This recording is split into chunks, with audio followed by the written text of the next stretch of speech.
Sheesh!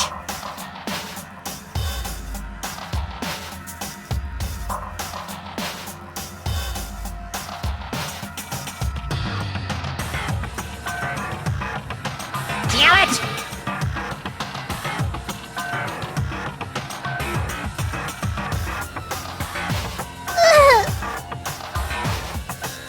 Unbelievable.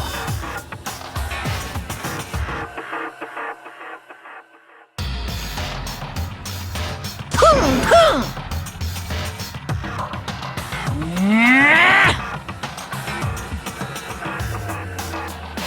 How strange.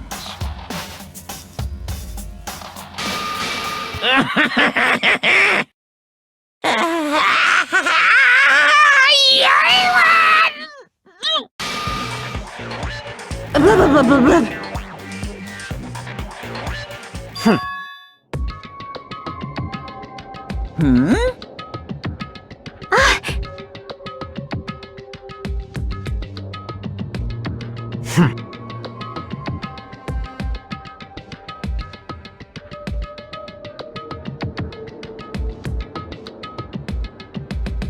Bastard!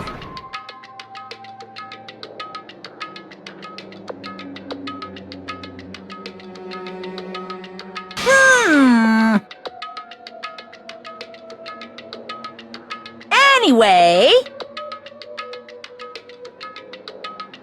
see ya later! This is bad. Like, Show some spirit!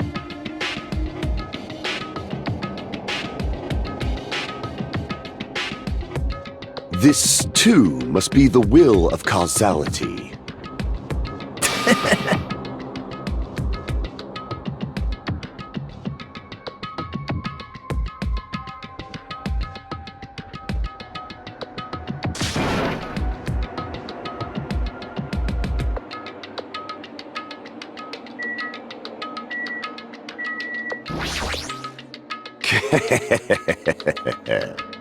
It's nearly showtime!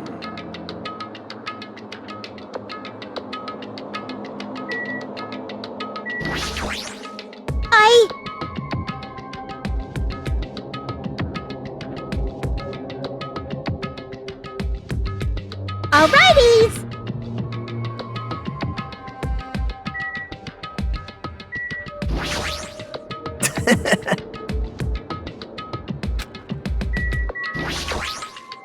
then... Listen!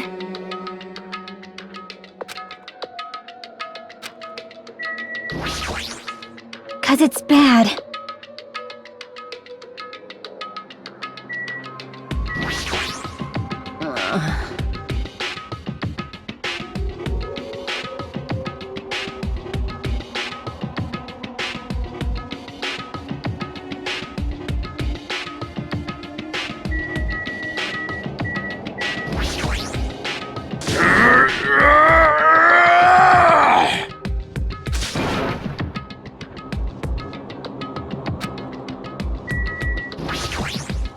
What the?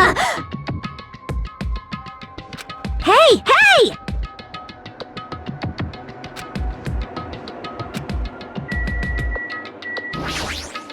Damn it!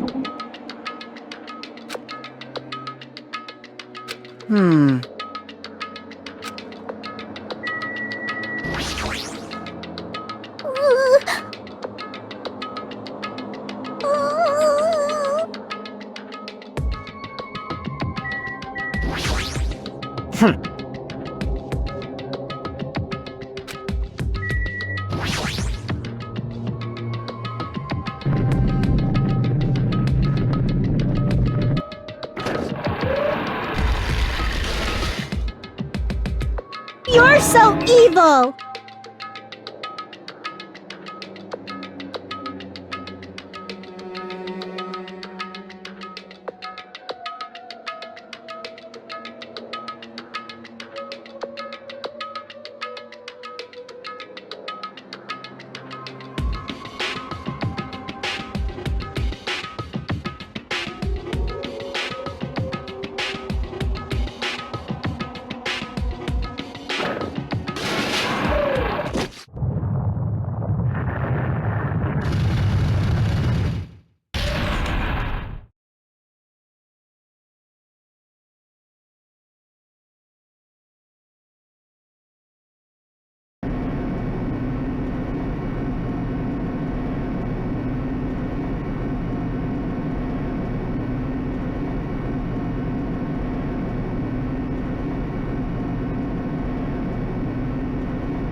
So...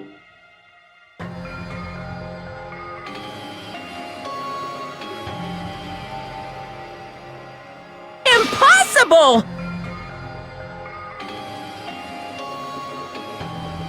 That is...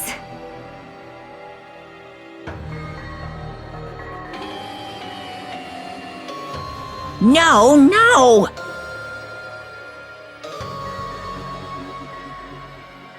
you.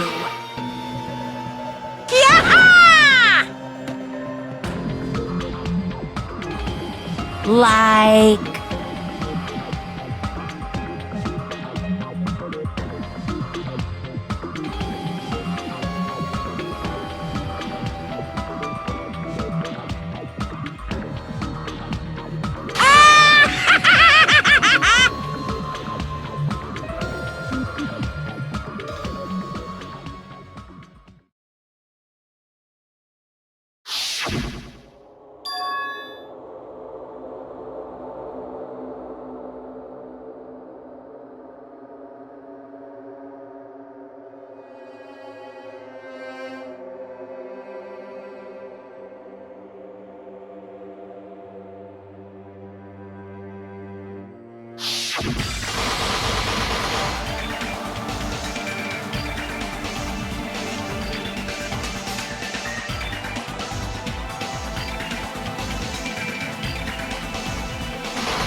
Now then, let's begin with a simple explanation of the class trial.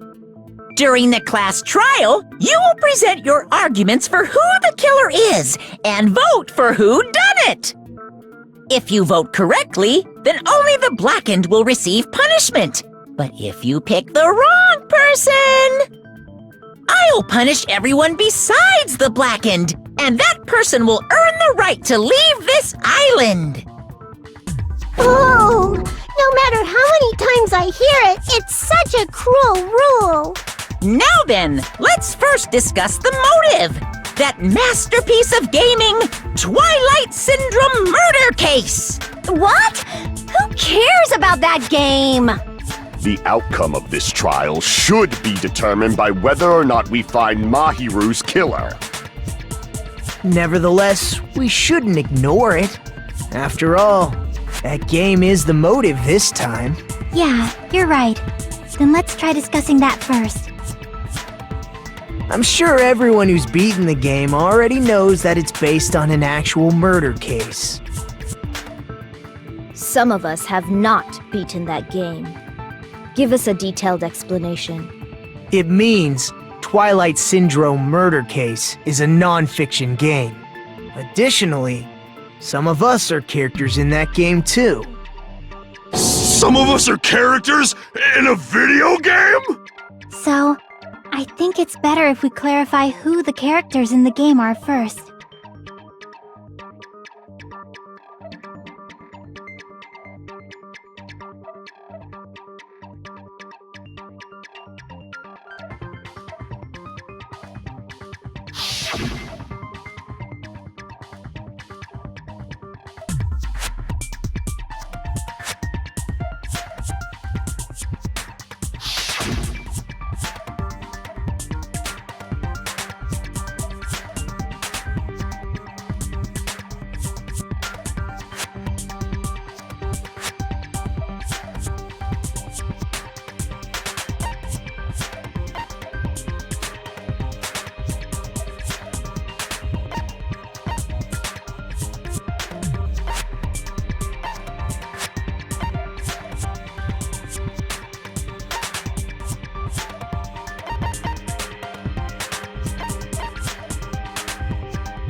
I see! Girl A is probably Mikan Tsumiki. That timid tone. That definitely sounds like Girl A. Based on the list of names in the staff roll, I can't think of anyone else who would be Girl A. Why am I in a video game? That's an infringement of my right to privacy! Ha! A nasty, trashy pig shit like you doesn't have any privacy rights! Ah, a nasty, trashy pig shit. I feel like I heard that in the game too. Huh?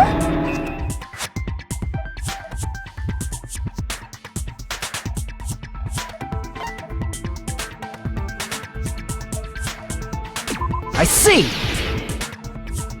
Girl B was short and foul-mouthed. She's probably Hiyoko. Short and foul-mouthed? That's like the complete opposite of me! Anyway, let's move on. Next is Girl C.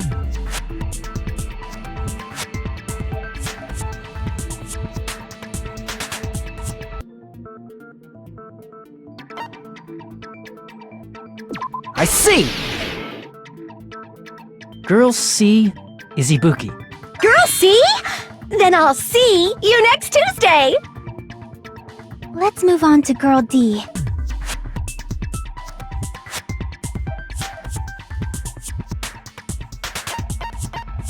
I see! Girl D is Mahiru, the victim in this case. Yeah, that's correct. Let's skip Girl E and talk about Guy F.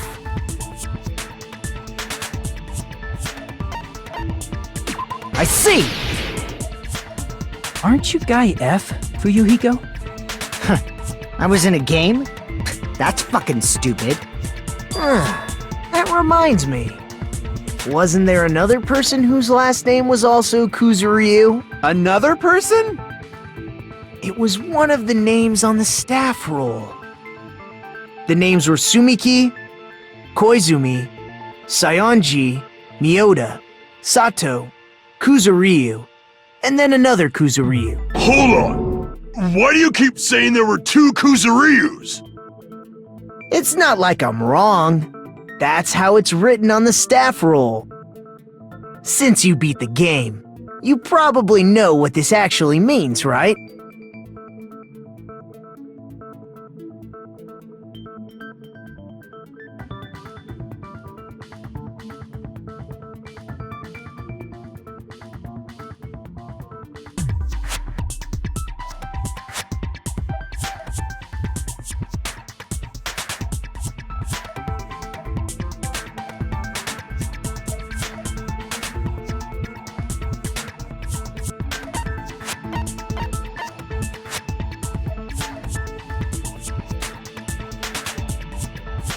I can prove it with this!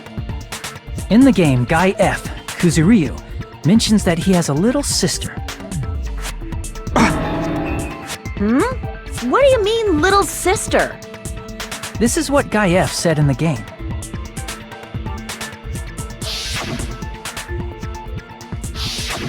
It's pretty clear. There's no doubt that Guy F had a little sister. Plus, the sister actually appeared in the game. That's why the name Kuzuryu appeared twice. By the way, what role did Guy F's little sister, the other Kuzuryu, play? You probably noticed, right?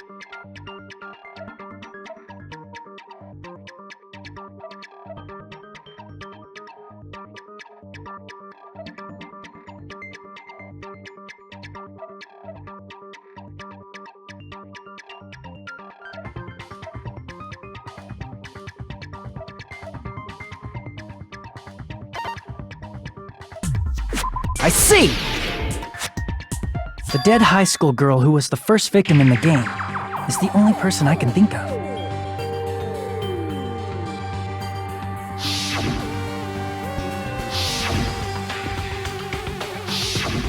Based on Guy F's tone in the game, it's clear that Girl E is not his little sister. So if the only person left is the dead high school girl, then she must be Fuyuhiko's sister. Why do you sound so fucking happy? That's a winning personality you've got there. Winning personality? Are you praising me? I was being sarcastic, dumbass. Hey, you said the game is a work of non-fiction. That means Fuyuhiko's little sister is...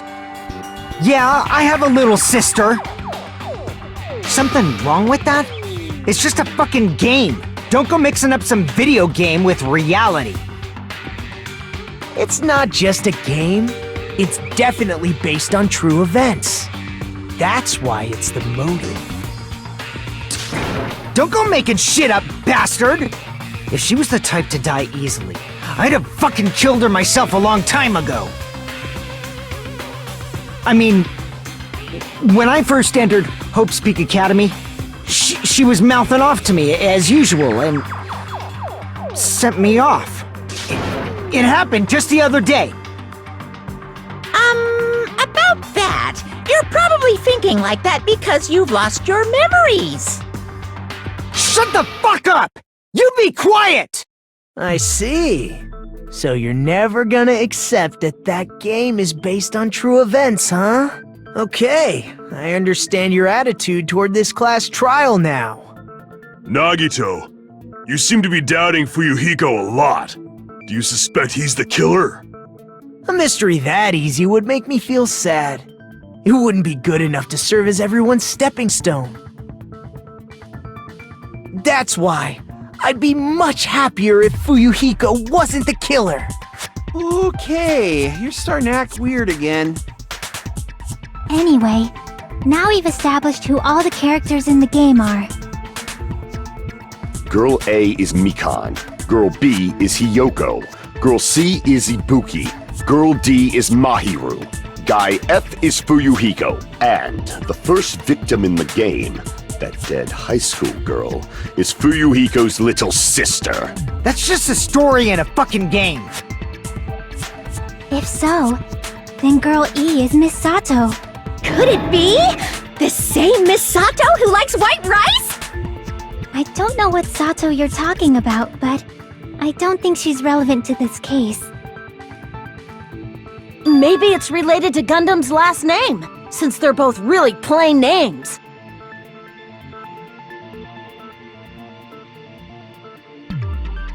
Tanaka may be an ordinary family name, but it's far better than Sato or Suzuki.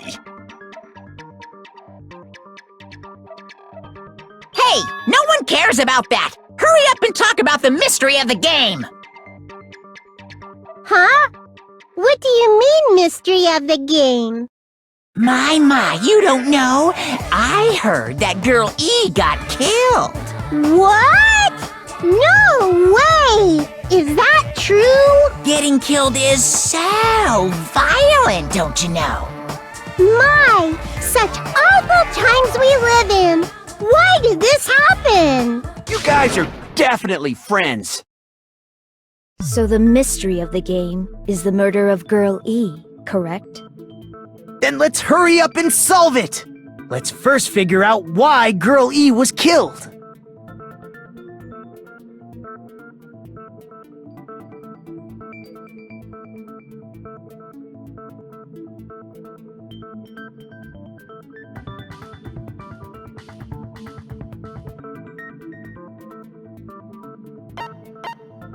I see! The reason Girl E was killed is because she killed the first victim in the game. Which means Girl E was killed as revenge for the dead high school girl. What do you think, Fuyuhiko? Apparently Girl E was killed to avenge your little sister.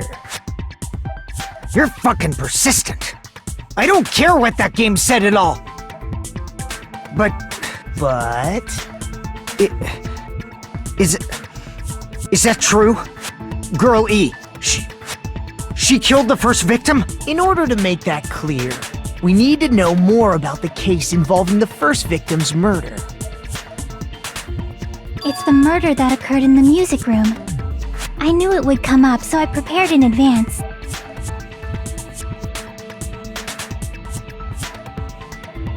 Look, I made a map of the music room's surroundings, which was the stage of the first case. I'm surprised you went to all this trouble. Mapping is second nature to retro game fans.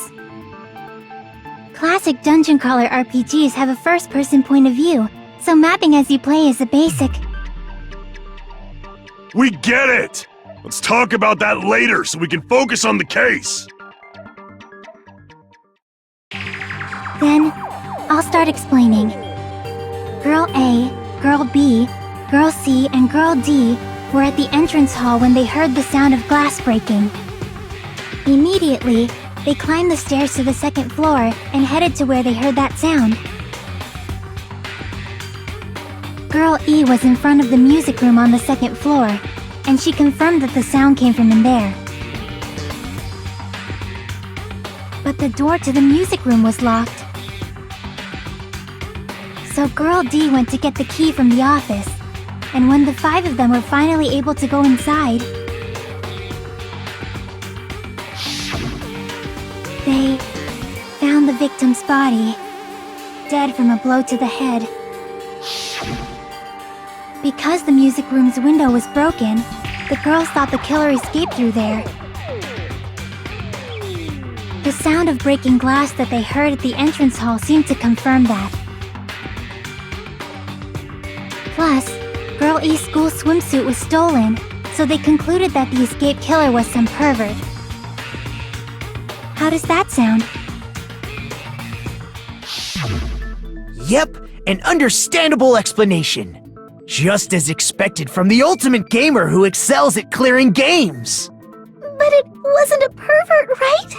Wasn't the real killer Girl E? Obviously. Girl E was waiting outside the music room for the other girls after she killed the first victim. Did she lock the music room from the outside? Then she would have totally needed the key from the office! Which means Girl E was hiding that key. We can assume she used it to lock the music room after she left it. But Girl D was the one who went to the office to get the key to the music room, right? By the way, since it was never mentioned in the game, we can exclude the possibility of there being a spare key. You can lock the music room from the inside, right? So from there, Girl E broke the window and escaped, and sprinted to the front of the music room as fast as she could before the others arrived. She would have passed by the entrance hall where the other girls were waiting if she tried to do that. Then, forget this! It's not cute to see an old guy sulk. Hey, is Girl E really the killer? We haven't reached an answer yet.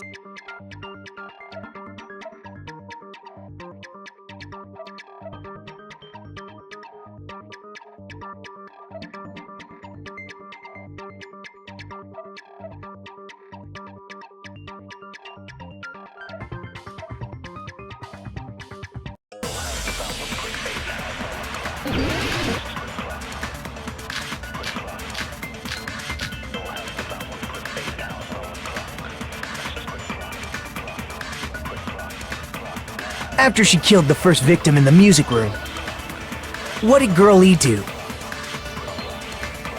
She just broke the window in the music room and escaped outside.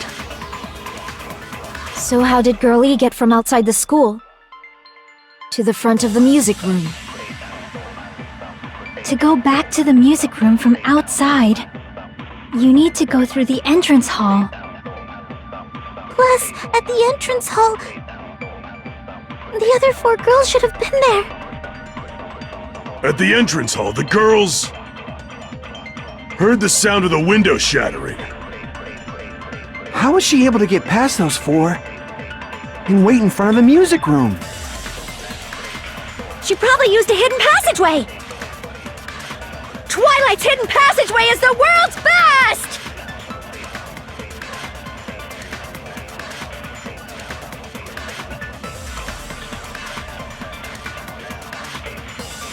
So the girls heard the sound of the window shattering. No, that's wrong.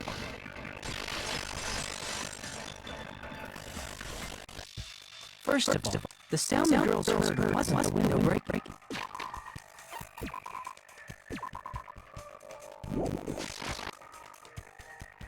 If it wasn't the window, then what broke to make that sound? A vase. Vase? How low can you go? After the murder, a broken vase was discovered in the classroom next to the music room. So the sound of breaking glass that the four girls heard wasn't the museum's window. It was the sound of the vase breaking. Probably. Actually, the murder was nearly finished by the time the four girls met in the entrance hall. Girl E killed the victim in the music room, broke the window, and went to the office to get the key. With that key, she locked the music room from the hallway, returned the key to the office, and went back to wait in front of the music room. All she had to do was break the vase in the next door classroom as the four girls met by the entrance hall. To make them think the murder had just occurred and that the killer had just escaped. So, when the four of them ran over after they heard the sound, Girl E acted like she had just rushed over too. I see! Now the mystery has been solved! Wait a minute! The mystery hasn't been solved yet! You haven't determined what the murder weapon was yet! Who cares about the murder weapon? We found out who the killer was! Not cool! I went to all the trouble of making this death march, so you gotta stick with it to the end! What the heck? You're so annoying! Fine, let's figure out the weapon. If this keeps up, I'm gonna feel like I need shit. Which means I'll feel disgusting. You're the disgusting one! The weapon is pretty unconventional. The answer was revealed in the game, though. Now then, will you guys be able to figure it out?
A weapon inside the music room, huh? What about broken glass? Isn't the cause of death a blow to the head? Then she attacked her with the fish tank. That's too big to be a weapon. Then the piano. Why are you going even bigger? The investigation conducts universal chaos. It's on that big a scale, too? How about beating you with gravel instead? If it's a weapon that was used to beat them to death, it should have had blood stains. Was there a weapon with bloodstains on it? She beat her to death with her fist!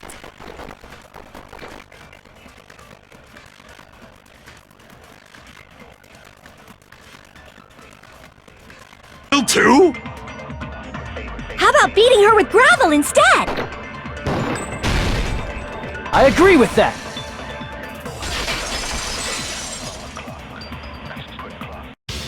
I got it. The killer must have used gravel to attack the victim. My goodness. I got it right. And I was just throwing things out there. Just as I thought! I'm chosen by the gods! You're not chosen at all, and gravel is impossible. It's too small to be a weapon.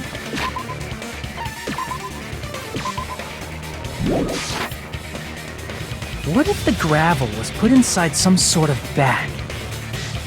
A bag? What kind of bag? If the weapon is something that appeared in the game, then so is the bag. And the only thing I can think of is the school swimsuit. If you tie the swimsuit like a bag and stuff it full of gravel, it'd make an effective weapon. Gravel inside the swimsuit? Even the ace attorney would be astonished by such a fantastic idea! But for the killer, it's an idea that kills two birds with one stone. To make people think the killer is some pervert, it makes sense for a school swimsuit to be stolen. And if that swimsuit was used to make an improvised weapon, it'd have to be disposed of later. How about it, Monokuma? Are you satisfied now? This happiness you feel when the mystery you create is solved. Only producers know this feeling of ecstasy. But the real important talk begins now. Girl E had someone who can be called an accomplice. That person was actually Girl D. Girl D. You're talking about Mahiru, right? Huh? Mahiru is the accomplice? What is this? What does that mean? The piece of face that became an important clue in the music room murder. Girl D got rid of it.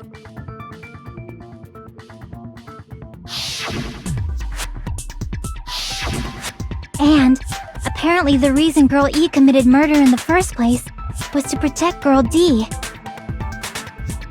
Girl D was being harassed by the victim. Girl E found out and tried to stop it, and they ended up getting into an argument. And she felt a rush of anger and ended up killing her. But she should have had a clear murderous intent. I mean, she choked her out and then bludgeoned her to death. She probably made her unconscious by accident. And from there, she couldn't go back. I somewhat understand that feeling. You can? That's pretty scary.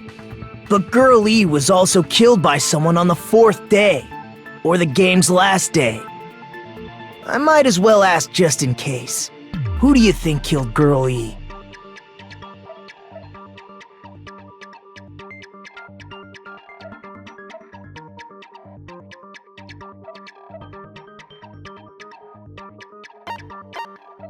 I see! It should have been Guy F.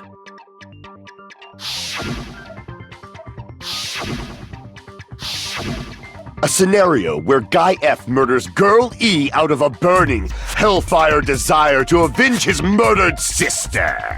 But Guy F is... What? It's just a story in a video game, isn't it? That's all you can say.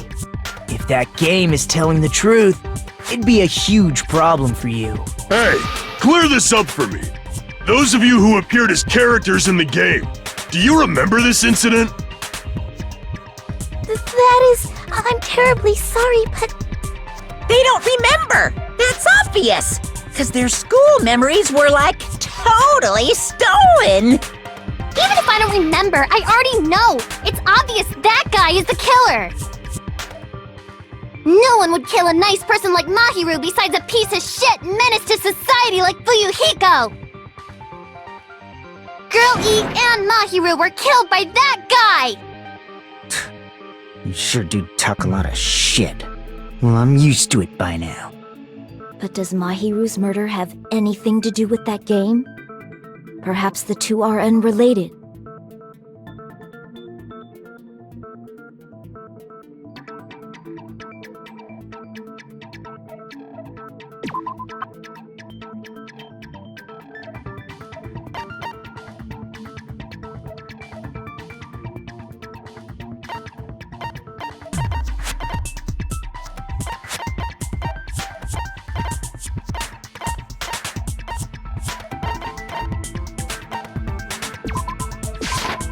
I can prove it with this! I'm not sure the two events are unrelated. At the very least, the killer has definitely played the game. As proof, Mahiru, who was killed in the beach house,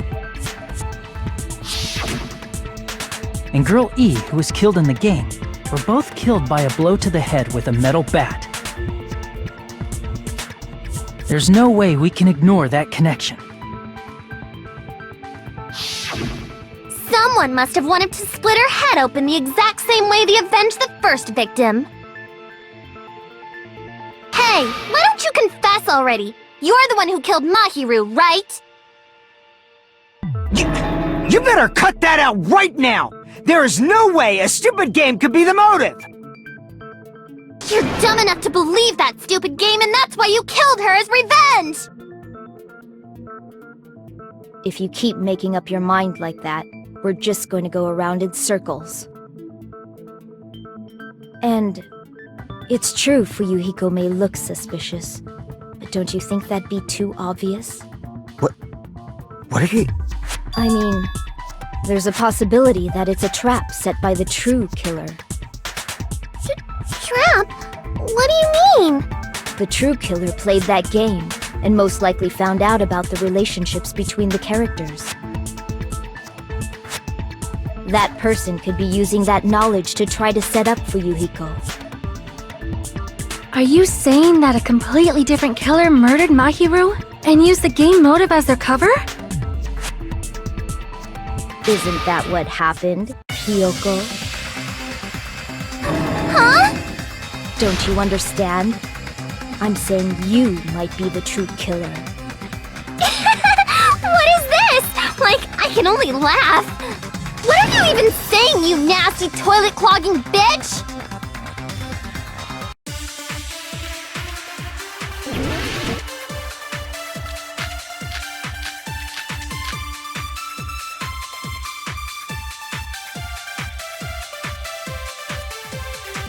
What are you saying, you four-eyed troll? Accusing me of killing Mahiru? You're so mean! Why do you doubt Hiyoko? Do you know where Hiyoko was today? She was at the beach house, the scene of the crime. But I didn't go to the beach house! I was squishing Mr. Ants all day!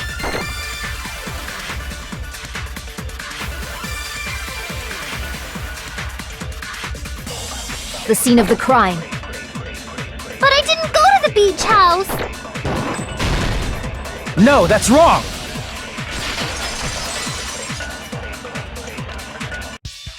Wait a minute. You should have been at the beach house, Hiyoko.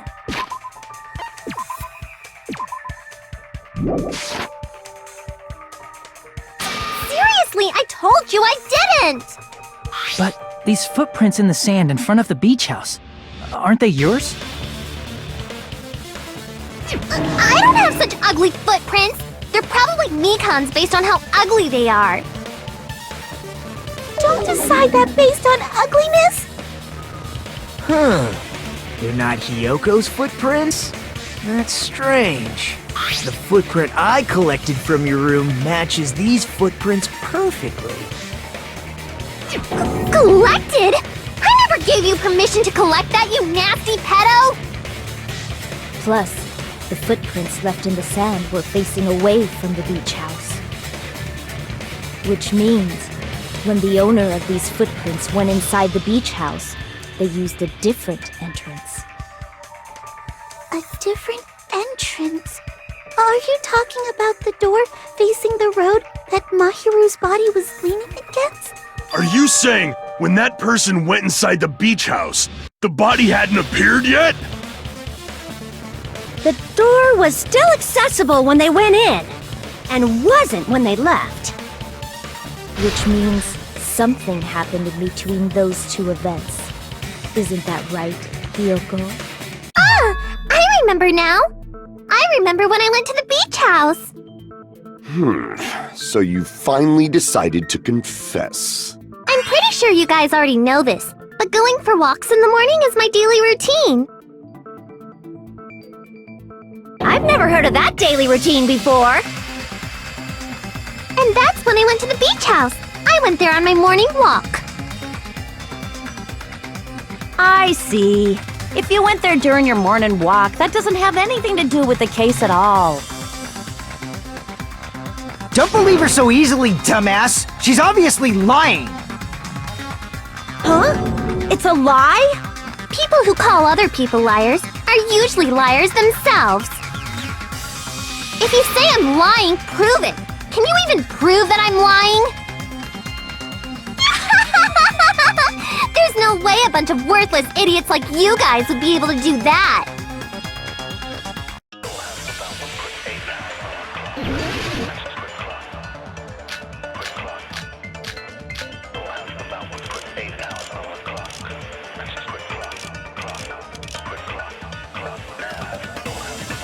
I did go to the beach house, but only during my morning walk. I didn't go any other time. Then you didn't meet up with Mahiru at the beach house? Obviously not. Saying I met up with her when I never even saw her? Is this a panel of idiots?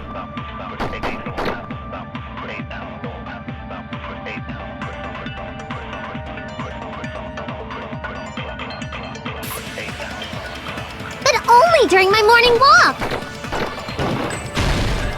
No, that's wrong!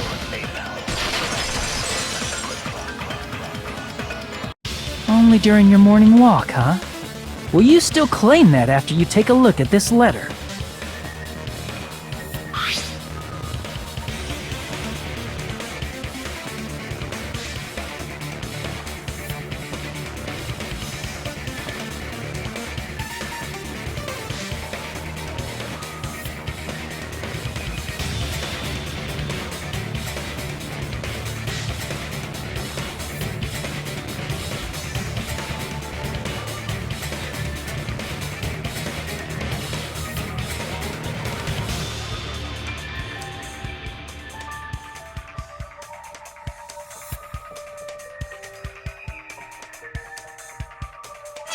That letter! It's the one Mahiro had, right? I see. So Hiyoko was able to arrange a meeting with Mahiru by exchanging letters with her. What is that letter? I'm serious, I don't know. Oh, snap! I remember now! I totally saw you! Huh? Me and Hajime met up at the diner around 3 p.m. to go to the beach. I saw you about 30 minutes later, so it should have been around 3:30 p.m. I see. So if she met Mahiru at 2:30 p.m., killed her, then ran away afterward, I think 3:30 p.m. is a reasonable time for you to have witnessed Hiyoko. You're wrong! You're totally wrong! Now that you mention it, you also passed by the diner, Fuyuhiko. So you should have seen Hiyoko too, right? No, I didn't. It's just a coincidence that I passed by the diner. I wasn't even paying attention to the beach house. I went straight back to my cottage after I saw you guys. I didn't see anyone during that time. For some reason, that sounds suspicious too. It's the truth. Deal with it. Just leave him alone. It'd be a waste of time to question him any further. Anyway, that letter in Kazuichi's testimony says it all. You were meeting up with Mahiru at the beach house. Seriously? I don't know! I didn't even write that letter! I'm telling the truth! I really don't know! Is she really crying? Or is she faking it? She's probably faking it. We can assume she summoned Mahiru with the intention of killing her all along.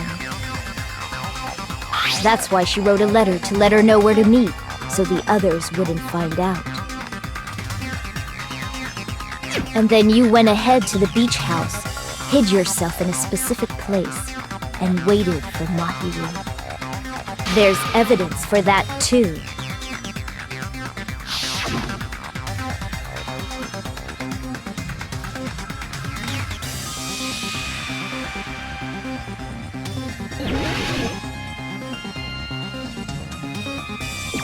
Here!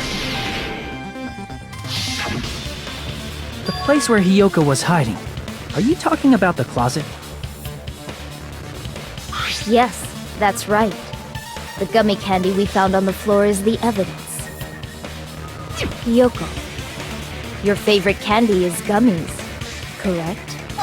What's a gummy? I've never eaten something like that before. I have captured the true character of this mystery! Hiyoko, who summoned Mahiru to the beach house, hid inside the closet like a familiar. When she saw her chance, she attacked her like an evil spirit and left the beach house like a swift wind. But Hiyoko miscalculated that Mahiru's body would be blocking the door at that time. Because of that, she was only able to leave from the beachside door and ended up leaving her footprints. We have presented the proof! My 4 dark devas of destruction didn't even need to come out! It's a trap! This is obviously someone's trap! Who's someone? Whose trap is it? It must be that one person! You know, the one with the mask, maybe? The one with the mask? There was a suspicious mask at the beach house, right? Whoever was wearing that could be the real killer! You're the one who wore that mask and killed Mahiru, right? There's no way I'd wear such a childish mask! Is your brain fried or something? That is right. It cannot be Hiyoko. That mask belongs to Sparkling Justice! Huh? Sparkling what now? That mask says it all! Sparkling Justice is hiding on this island! Which means the legendary serial killer Sparkling Justice is the one who killed Mahiru! Why, you? If you continue to say such foolish things, I shall tear you limb from limb. Don't blame Miss Sonia! It's just a difference between cultures! Culture shock, you know? Hiyoko, why don't you just admit it already? You're being unreasonably stubborn! It's all in your heads! Oh, why can't you understand? I'm not the killer!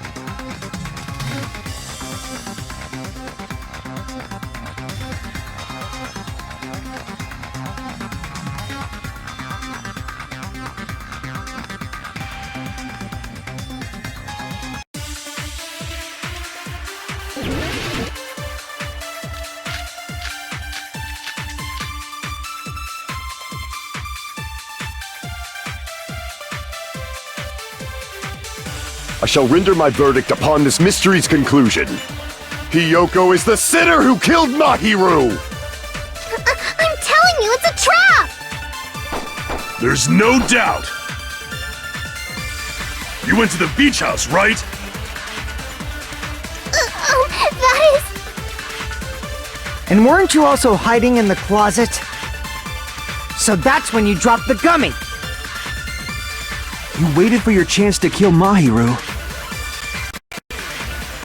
And afterward, you fled from the beach house! At the time, the door facing the road was blocked by the body.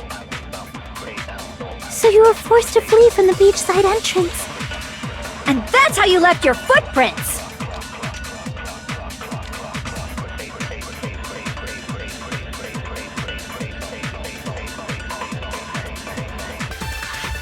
So that's when you dropped the gummy! No, that's wrong!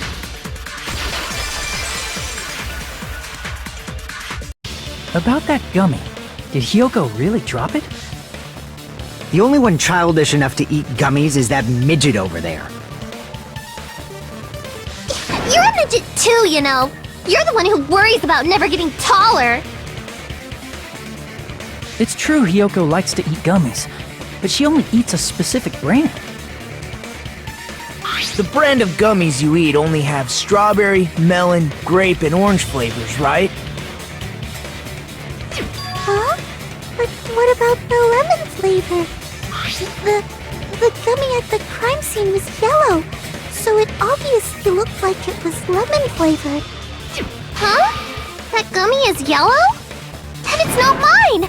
The ones I eat don't have any yellow gummies! What? That's right. None of the gummy bags in her cottage had any yellow ones. Then we can't assume Hiyoko is the one who dropped that yellow gummy. See? Didn't I tell you? It's definitely a trap! Damn it! Who would set a trap like this? I'll get my revenge! I'm gonna bop you on the head with all my might! Hold on, you little bitch! You think you're in the clear just because of a little gummy? Don't be stupid, I'm not done backing you into a corner yet!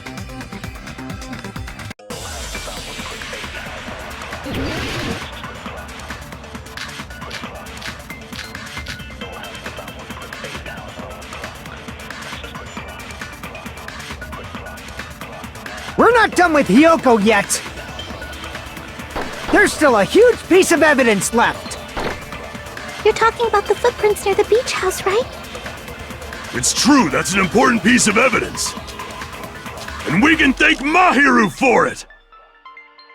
What does that mean? Mahiru used her last ounce of strength and blocked the door to the road. Thanks to her, we have the evidence we need!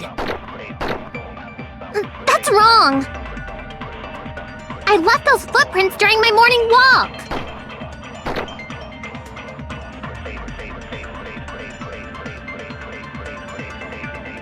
Strength and... No, that's wrong!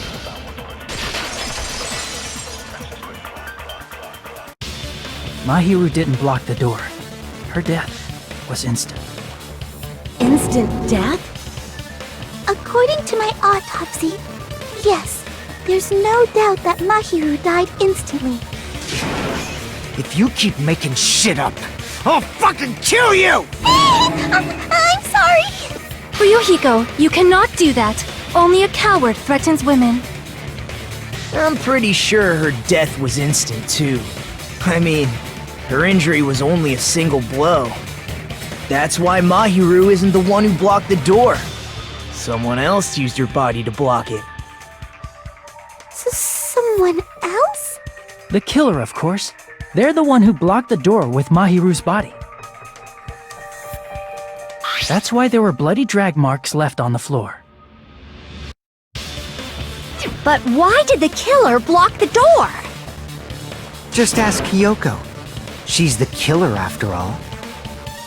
Seriously, that's not true! Let's assume Hiyoko is the killer. Wouldn't that mean she's also the one who dragged the body?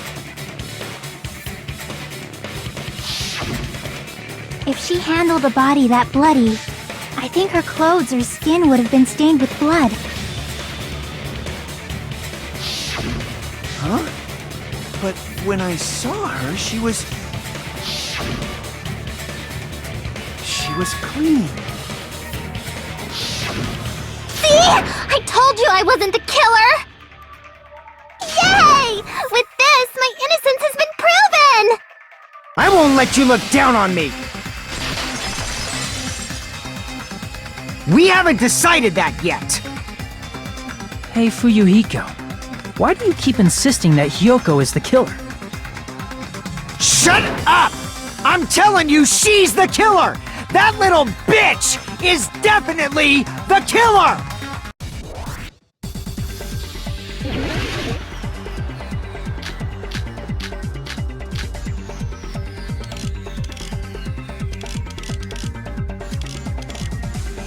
If Mahiru didn't block the door, then Hiyoko did it!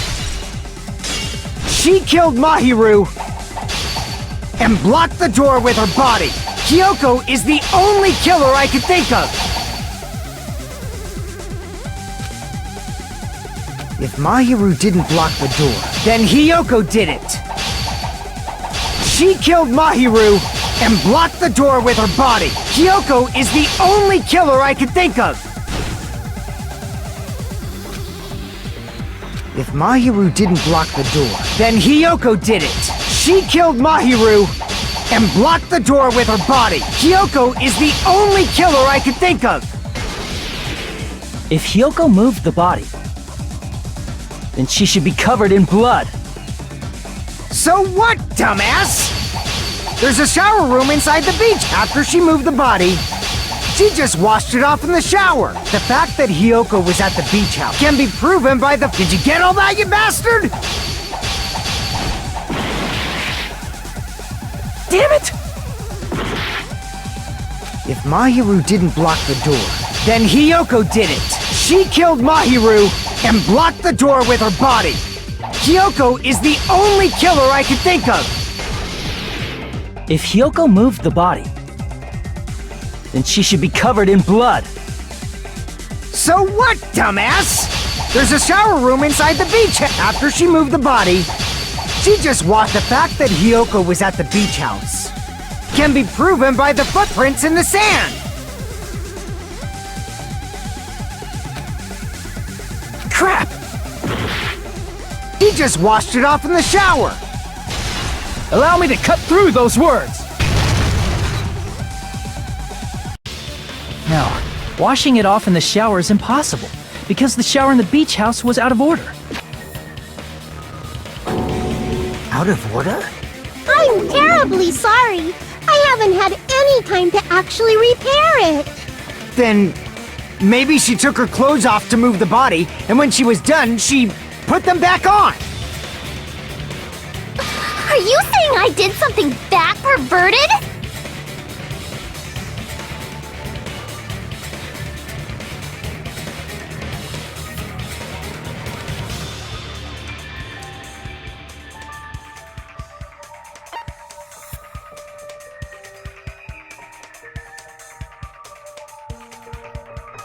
I see!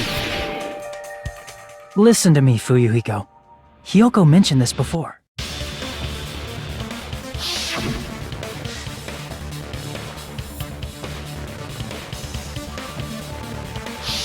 Which means Hiyoko can't change by herself. It's impossible for her to put on and take off her clothes. What? Oh yeah, she couldn't even tie her sash on her own. That's why she couldn't take a bath and smelled bad. I didn't smell, and it only smelled a little. Oh, wasn't changing inside the beach house prohibited in the first place? Yes, if you broke the rules, I'm pretty sure Monokuma wouldn't have kept quiet. Damn right! I'm such a stickler for the rules that even safari park rangers want nothing to do with me!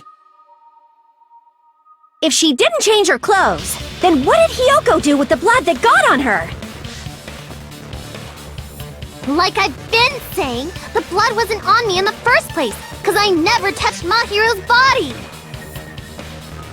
Hey, if you think about it the other way around, does that mean whoever was covered in blood is suspicious?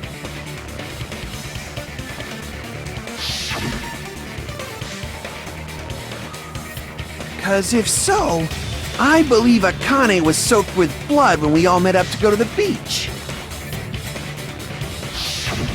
Didn't I tell you that was because I got beat up by Coach Nekomaru? I can attest to that. If I hadn't gotten that rough with her, she never would have backed down. Doubting me, of all people. You got some nerve. All right, I'll bend your body in half so you're stuck in a bowing position for the rest of your life. That actually sounds pretty cool! The hell it does! Hey, more importantly, I'm okay now, right? It's okay that I'm not the killer? Yeah, seems like it. See? I already told you. There's no way I'd kill Mahiru. 'Cause Mahiru taught me how to wear a kimono, and she was very, very kind. There's no way I would kill a nice person like her! Why wouldn't you believe me earlier? stupid! Stupid, stupid, stupid! Hyoko, please don't cry. Everything is fine now, right? Shut the hell up, pig barf! I hope you get a hangnail and die! I'm sorry for being pig barf!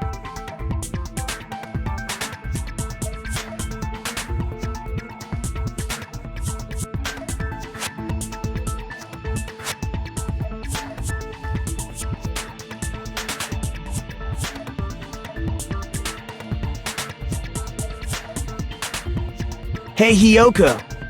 Now that our suspicions have been addressed, can you tell us the truth? Huh? Even though you're not the killer, you still went to the beach house, right? Like I said, it was a trap! Yeah, I got that already, so... Can you give us the details about that trap? I would like to know too. It might lead to some kind of clue. Fine. You want me to talk, huh? Earlier this morning, Mahiru was the one who came up to me. She asked if we could meet up later. Huh? But didn't you say earlier...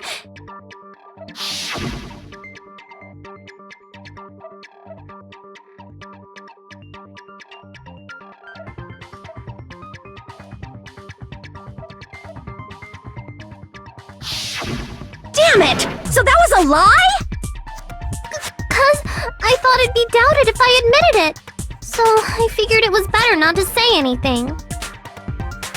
So, what was your answer to Mahiru's invitation? I told her it was fine. I mean, I didn't have a reason to say no. Unlike everyone else here, Mahiru was someone I wasn't embarrassed to be seen with. You always have to say something snide. At the time, we were supposed to meet around 2 p.m., but... Around noon, there was a letter inside my mailbox. A letter? Yeah, this one.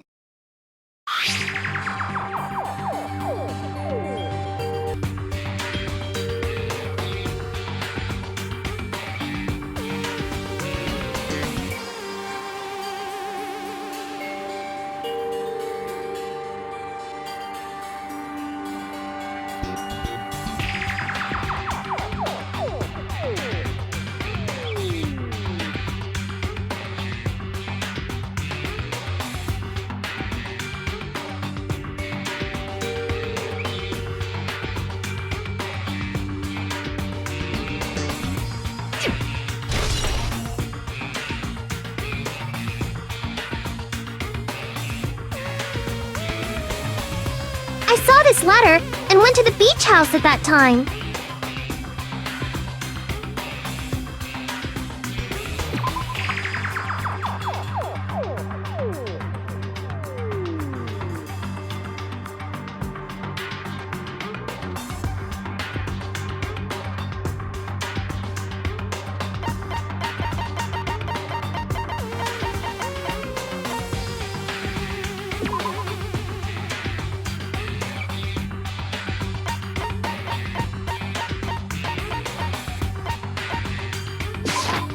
I can prove it with this!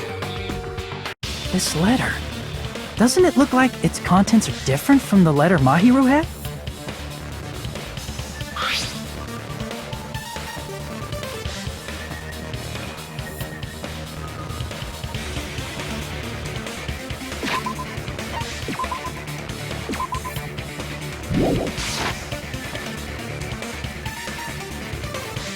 Mahiru's letter said to meet at 2:30 p.m., but in Hyoko's letter...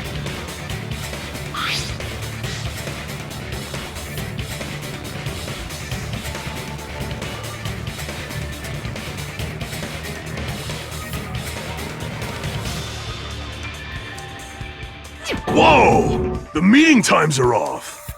It's also strange that both letters wanted to change their meeting spot to the beach house.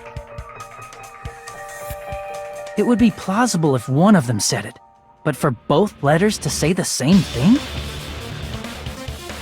Hyoko, since you wrote it, what do you think? Like I said, I never wrote the letter. How many times do I have to tell you?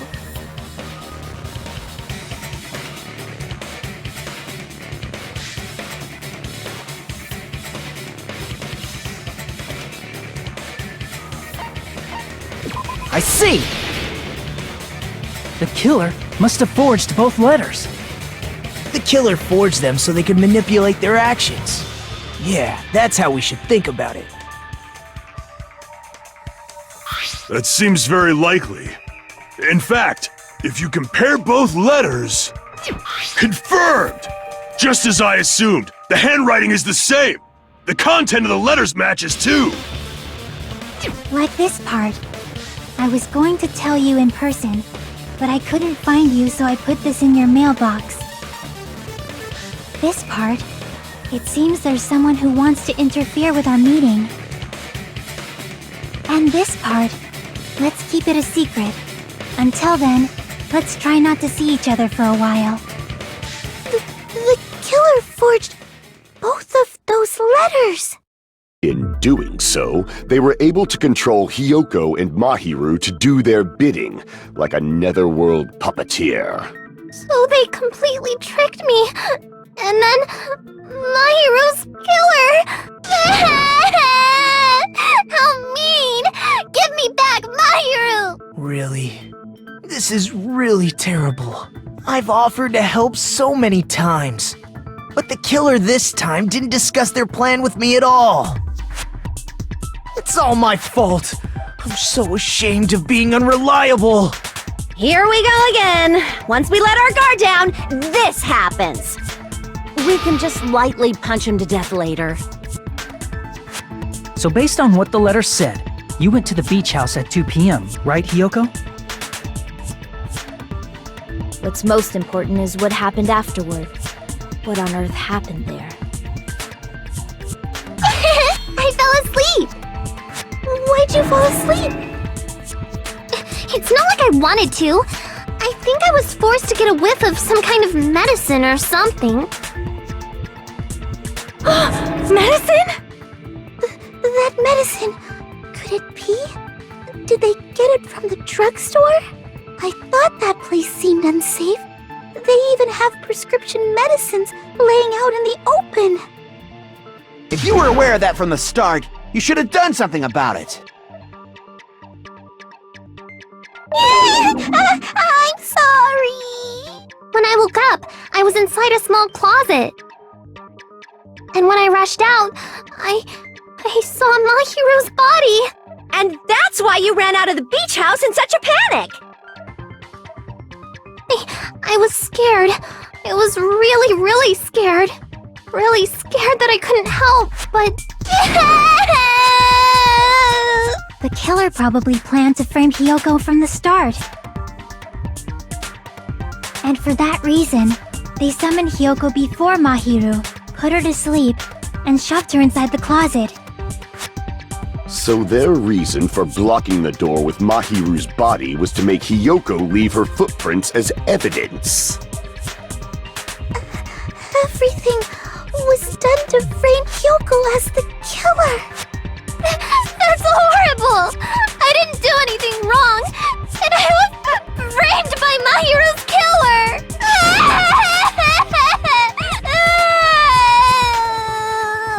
Hiyoko, please do not cry. We believe you. Is it really okay to believe her so easily?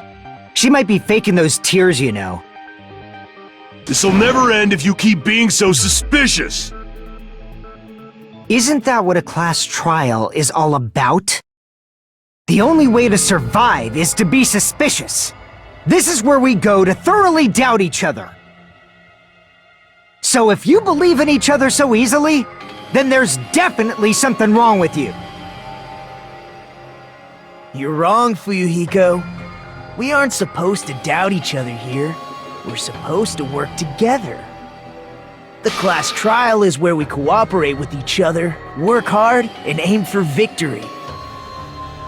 The killer and everyone else. Two hopes attempting to grasp the one true hope. Two hopes clashing with each other is poetry in motion. That is what a class trial should be. Seriously, which side are you on?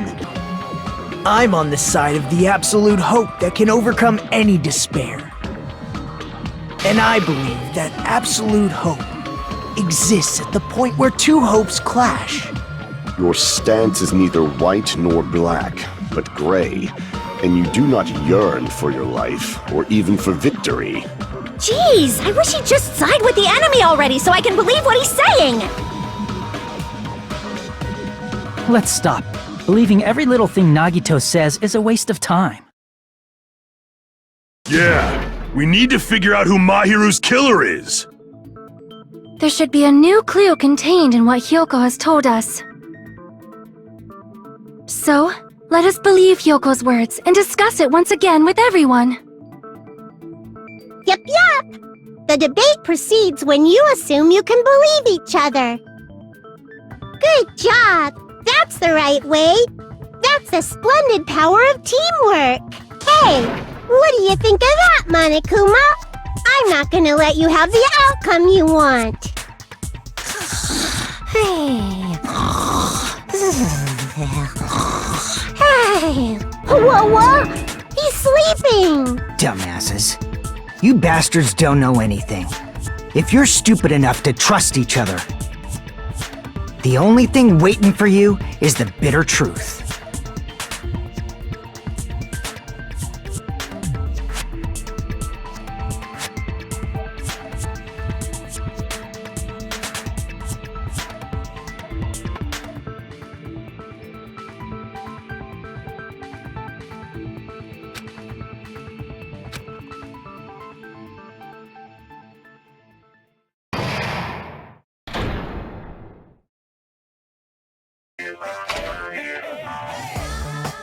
Well now.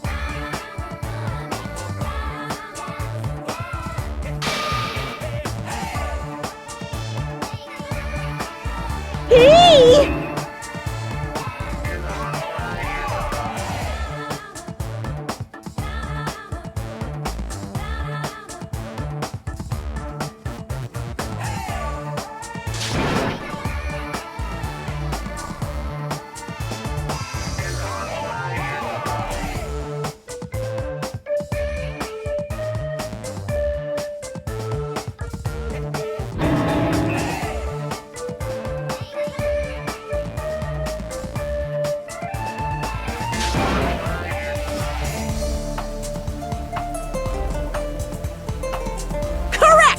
You say Nanu in German when you're surprised.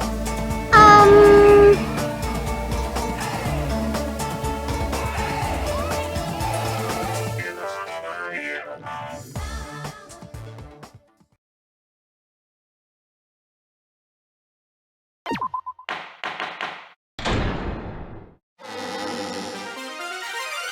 Monami, and my heart is throbbing like crazy right now.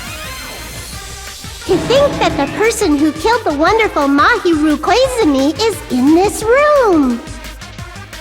Impossible! Impossible! That's so impossible! There's no way I can believe that! Oh, I can't do anything! How annoying!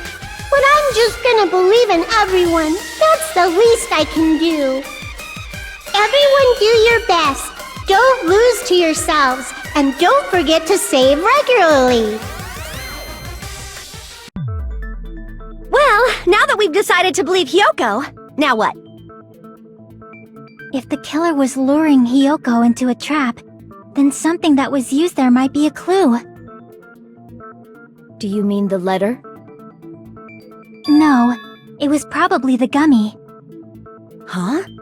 Candy can be a clue? Hey, when you woke up, was the gummy already there? Now that you mention it, I feel like it wasn't. Just as I thought. Just as you thought?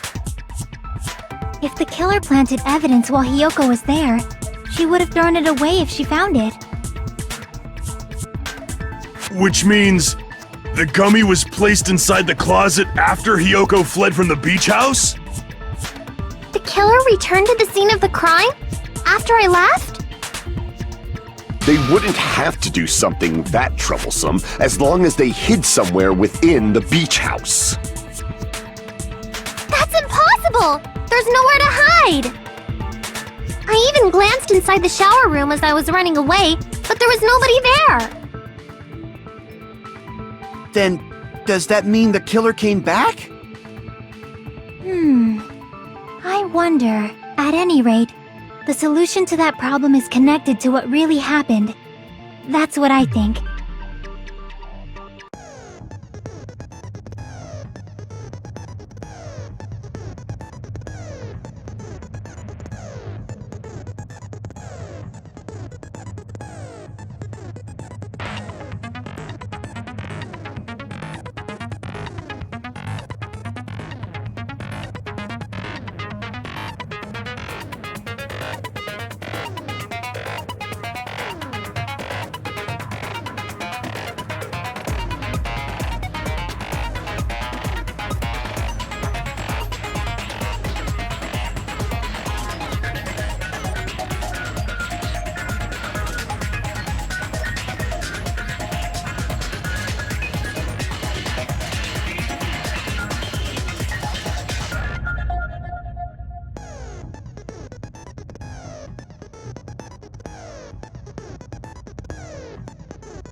It's all coming together!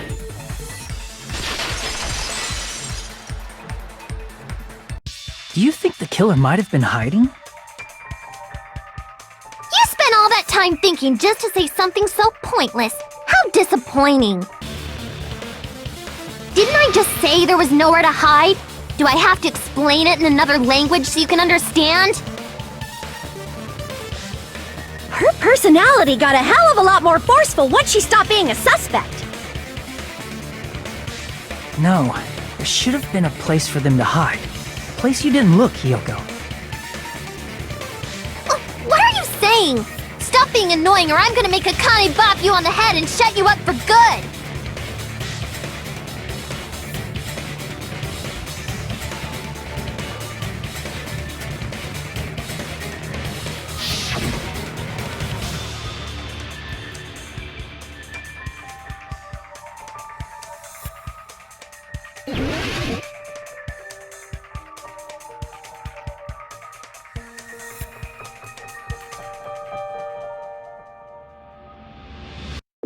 Here! The killer was probably hiding in the closet. The closet? That's where I was locked up! After you woke up, you said you rushed out of there, right? Then you probably didn't look inside the closet very carefully. But could two people even hide in such a small place? And without Hiyoko knowing? That's why the killer made sure to arrange a hiding place.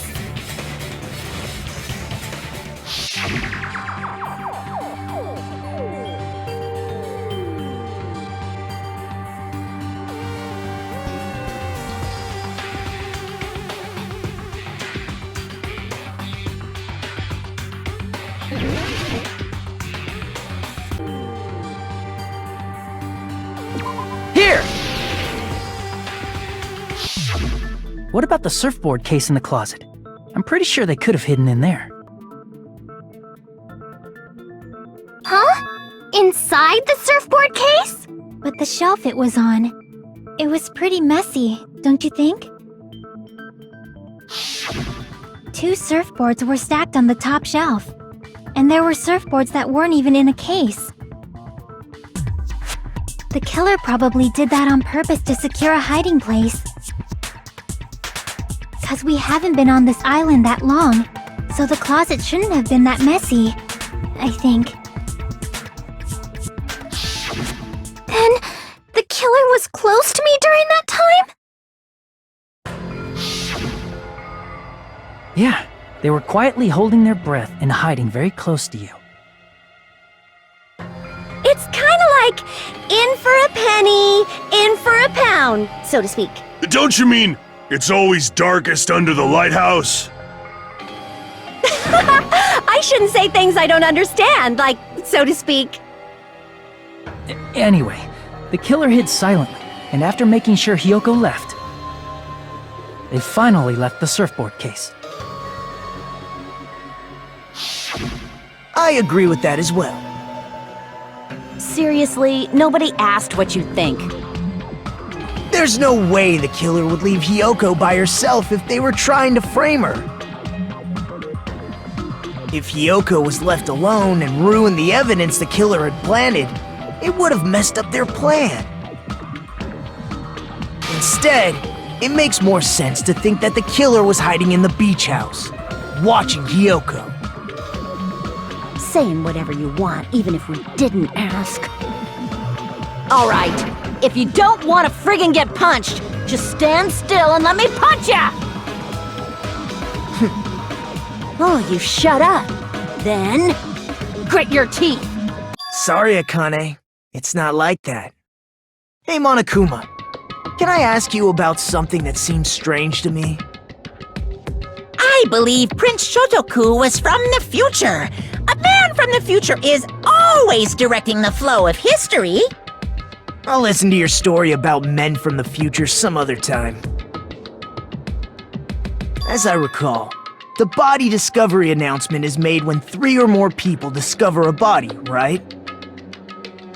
Is the killer also included? Among those 3 or more people? Yeah, that's true, but, something like that is basically what it's supposed to be. You don't sound very articulate. Jeez! You're pretty annoying for noticing something like that! I know it sounds like an excuse, but the body discovery announcement isn't supposed to be used for deduction. It's intended to create a fair trial. It's supposed to let everyone know a body has been found. So you're saying it's unfortunate that I used it for deduction? I understand your excuse, but depending on who actually found the body, it's possible that your 3 or more people rule could be deadly. Well, as long as I keep things ambiguous, I can respond to situations with some flexibility. Flexibility, huh? So what about this time? Is it 3 people including the killer or not? Jeez, fine! You want me to say it? It doesn't include the killer this time, okay? All done. Which means 3 people other than the killer discovered Mahiru's body. What's wrong with that? Nothing. I just thought it was somewhat strange. More importantly, let's get back to our original topic. You're the one who went on a tangent! We were just saying the killer was hiding in the surfboard case, right? And after Hyoko ran away, the killer got to enjoy the simple life of destroying evidence. However, before we proceed any further, there's something we have to make clear. The killer blocked the roadside door with Mahiru's body before Hyoko ran away. But what about the blood? Now that you mention it, that mystery hasn't been solved yet. It's going to be alright. If you guys have come this far, I'm sure you can discover that answer too. Now, let's start the argument, shall we?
What did the killer do with the blood on their body? Maybe they simply washed it off. They couldn't use the shower, right? So washing it off would have been impossible. They didn't have to use the shower. Oh, what about the wetsuits in the closet? Maybe they wore one when they moved the body. If they used something other than the shower, What did they do with the bloody wetsuit? They cut it up and whoosh. As someone who flushes their shit every morning, I can declare it would definitely clog the toilet! Maybe it's the other way around? Perhaps someone other than the killer moved the body? maybe they were able to wash it off.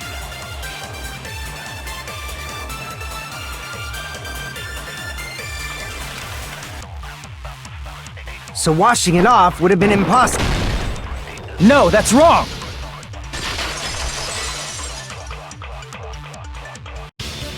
They just needed to wash off the blood. They didn't necessarily have to use the shower. They could have just as easily used something else. Something other than the shower. Like what?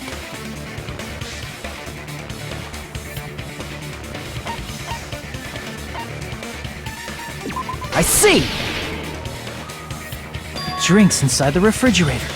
Couldn't the killer have used those to wash off the blood? I've seen through it. In theory, but that's impossible. Why? Try to remember the refrigerator carefully, and then you will understand that there's no possible way the drinks in the refrigerator were used.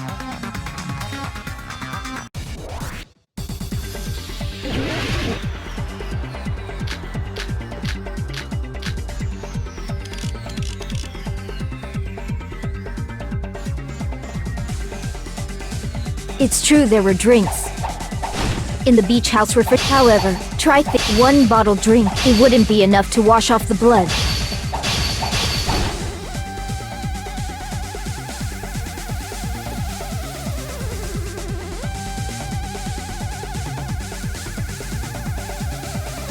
It's true there were drinks in the beach house refrigerator. However, try one bottle drink. It wouldn't be enough to wash off the blood. I can't back down!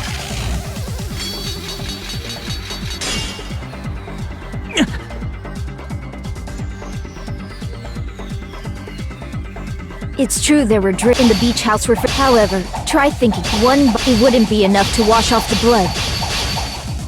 I can't back down!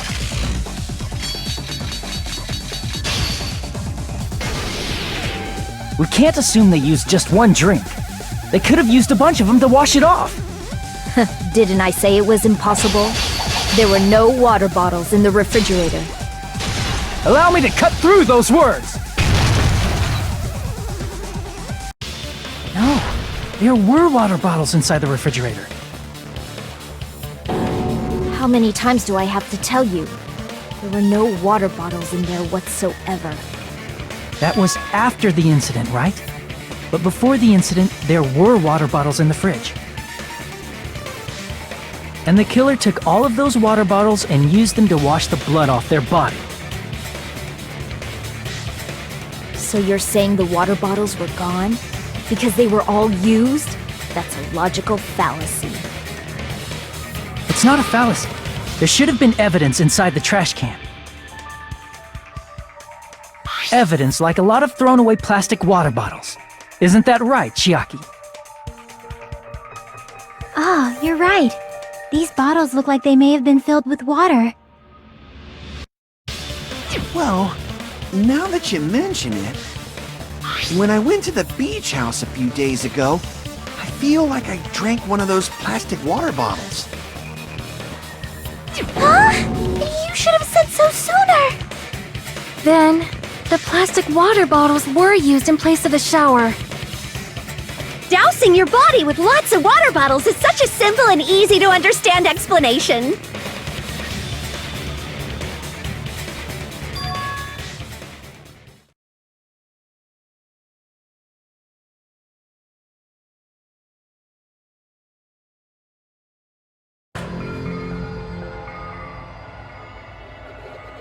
It seems you've realized who the killer is.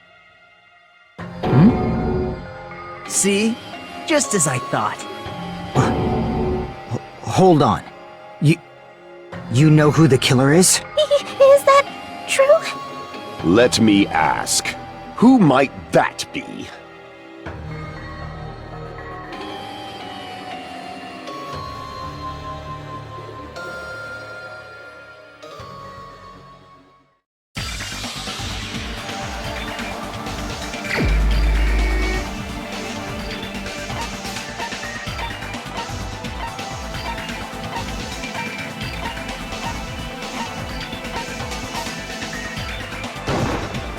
You're the only one!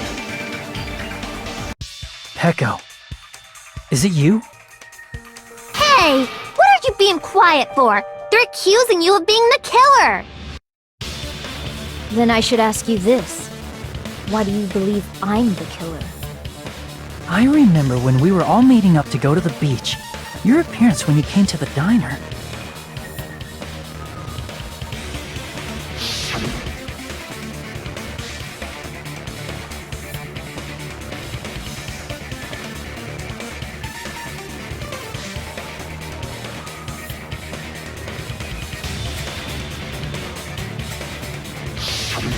If the killer really did wash the blood off with water bottles, they'd have to drench their entire body. But there were no towels in the beach house, and it would have taken a while for the water to fully air dry. So you said you went swimming so you'd have a cover story.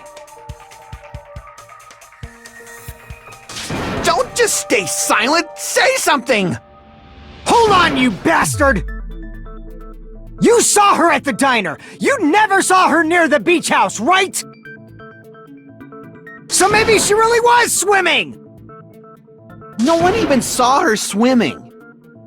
No. I saw her. Huh? After I ran into you bastards at the diner, I crossed paths with her on my way home. So there's no doubt. She would have arrived at the diner from the opposite direction of the beach house. Hold on, that's strange. Didn't you just say this earlier?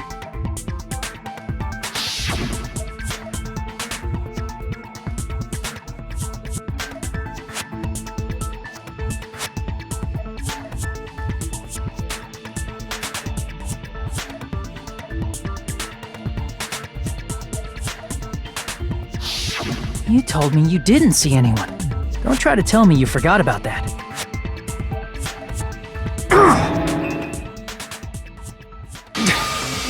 Not so fast! It's too soon to decide she's a killer! We haven't established how the killer was able to leave the beach house!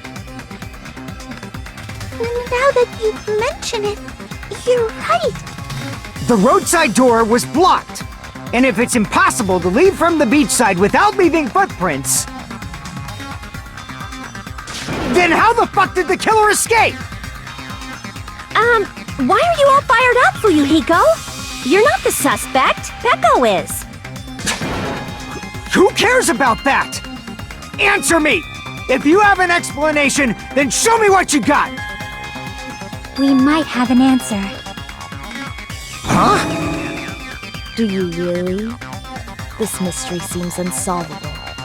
Well, if Peko is the killer, then I might just have an answer to that mystery.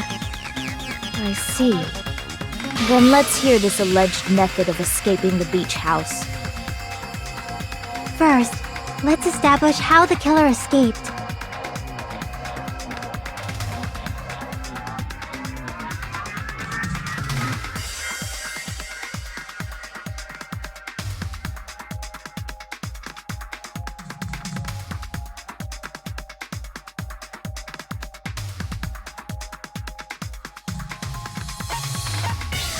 I see! If the roadside and beachside doors aren't an option, the only other thing I can think of is... Well, nothing really. Except that small window in the shower room. Huh. Don't you know how high that window is? There's no way Peko could have reached it! But what if, for instance, she got help from someone? She might have reached it by riding someone's shoulders, but then that person would have been left behind. Is it possible an object was used? A rope, for instance? And what happened to the rope after they used it? And don't say something stupid like they threw it outside! Of course not! That would violate the school trip rule!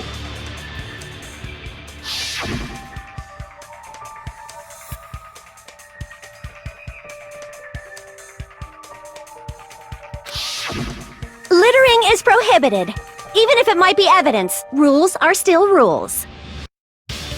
You see? There's no way they'd be able to escape from that window!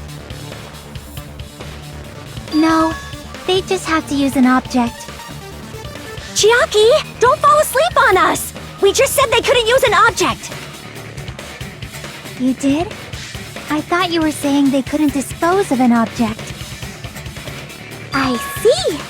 You don't have to throw it away if you can just hide it somewhere on your body. Huh? Pekka was wearing a swimsuit, remember? Where would she even hide an object? And if you say she hid it in her special place, I'll stab you in yours! No! Please don't be violent!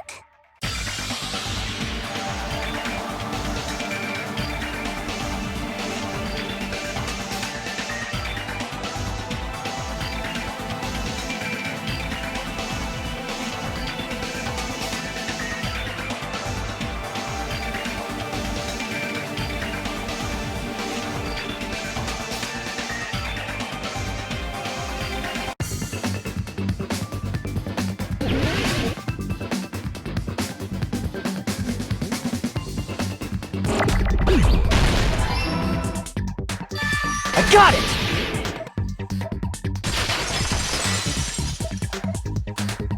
Peko, you carry that bamboo sword on your back at all times, right? If I recall correctly, you had it then too.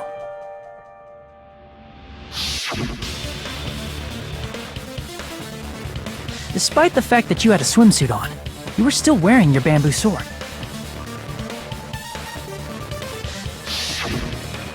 Are you saying she used that bamboo sword to escape through the window? Yeah, Peko used that bamboo sword as a step stool and escaped out the window. Sword as a step stool? You see? I knew it! I knew it was a ninja! Didn't I tell ya? A ninja could have climbed that easily!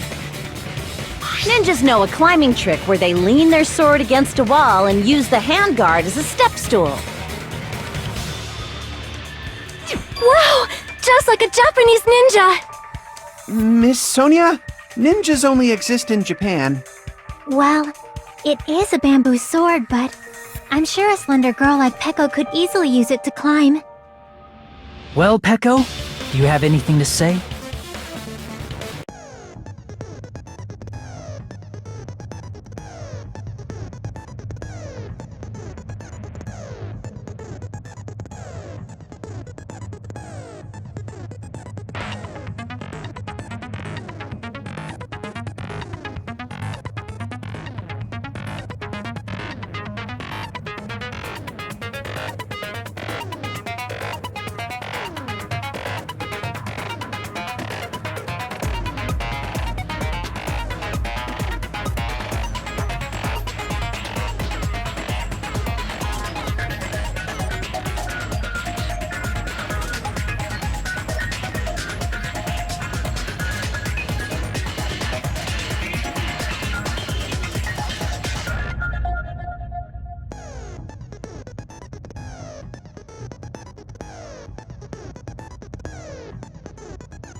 Hold on a sec, you bastard!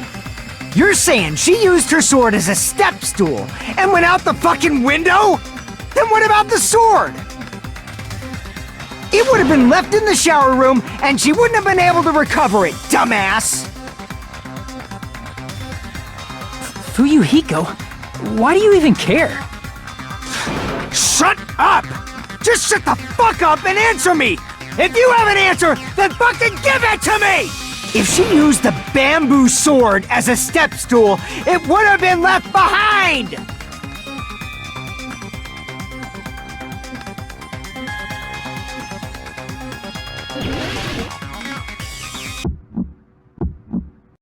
Got proof, you bastard? That's obviously impossible! Shut up! Shut up! Shut up! Don't fuck with me! Got proof, you bastard? Obviously impossible! Shut up! Shut up! Shut up! If she used the bamboo sword as a step stool, it would— This is the end!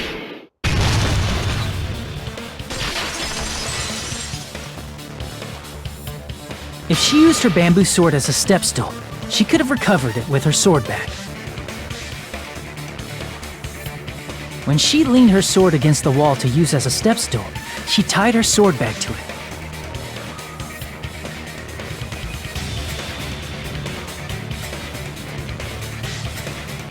And after she climbed up to the window, as long as she hauled the bag up toward her,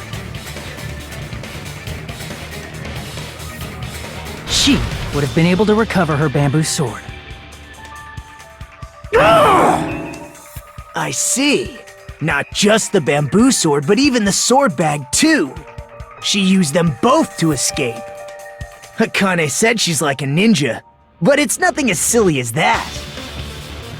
Simply put, only Peko could have performed this feat. An escape plan befitting of the ultimate swordswoman. Even so, how disappointing. If you'd only let me work with you, it would have been an even greater plan. No! You just back off! Is it true? Did you really kill Mahiru? Hold on! You're just making assumptions!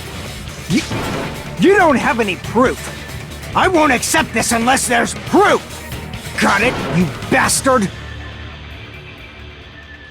It's fine. Huh? I said it's fine. Saying anything more would just be an exercise in futility.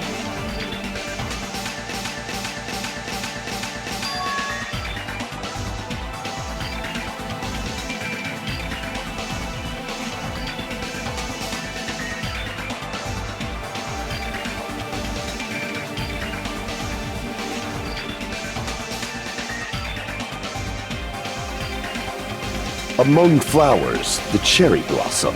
Among men, the samurai. I commend your decisiveness, at least. Very well. If you admit it, this ends now. Let's cast our votes. Agreed. Hurry up and vote. Hold on. Let me confirm one thing first. Can it wait until after the voting? This is important, and it relates to the voting. It's about Peko's motive. My motive? In the end, you had no connection to the events depicted in Twilight Syndrome murder case, right? Then, why did you kill Mahiru? So it's about that. Let's see. If I must answer that question, I must say it was for the sake of justice. Justice? In order to protect the justice of this world. I do not sully my hands to satisfy personal grudges. There is only one reason I kill. For the sake of protecting justice. What are you saying? Justice is what makes humans human. It's a virtue that human beings should be proud of. Justice is the eternal sun, and the enduring moon, the protective father, and the smiling mother. Hello! Earth to Peko! If justice ever disappeared from this world, the world would immediately freeze, and people's smiles would vanish. I will not allow that! It's fine, just stop it! Justice must always be there to guide us, to shine bright above our heads. I'm telling you to stop it! So I must fight. I must continue to fight to protect justice. Could she be? As the light of justice shines upon my mask, I expose the hearts of malevolent evil. Justice complete! The center of justice that is pierced by justice. The lead star of justice that shines in the night sky. That would be me. Sparkling Justice! Now then, let's execute justice! What? What the fuck? Peko, what are you doing? I am Sparkling Justice. In the name of sparkling, shining justice, I have come to deliver justice. What's going on? What's this? Chill. Peko finally snapped! Everyone, please be careful! Sparkling Justice is a serial killer who claims to be an ally of justice. Clad in her various hero masks, she is a serial killer who exclusively targets other criminals. She is supposed to be... but... huh? An ally of justice? So that's why you're wearing a mask! This mask is the dividing line. Just like various idols, the sun is revered because it lies just beyond your grasp. Justice should also be the same. I don't get it, but this is becoming really crazy.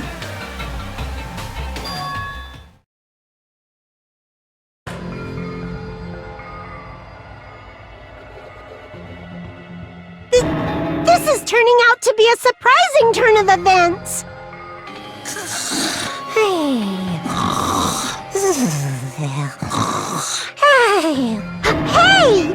Now's not the time for you to be sleeping. Take a look. It's a killer.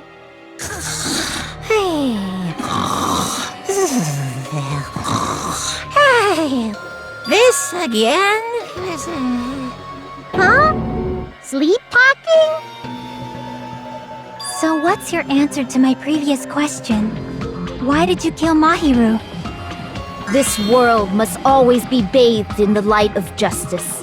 I must not allow even one shadow. Evil must be eliminated immediately. No matter what, I must not overlook evil. Evil? Are you saying Mahiru is... If you knew about that incident, then you must have played the game. Am I right?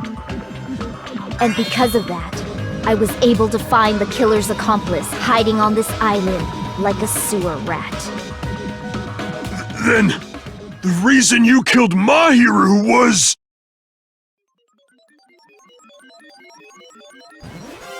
To protect justice, of course. In order to protect justice, I have become its merciless sword. And executed justice. Holy crap! She's such a stereotypical psychopath! She's so gross! Peko, is this your true identity? My true identity? I have already forgotten who I am. It just shows my determination. My determination to protect by throwing away what's most important.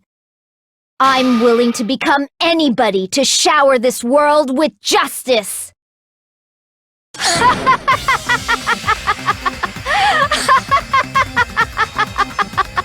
Oh, I can't stand this anymore! Let's just end this farce already!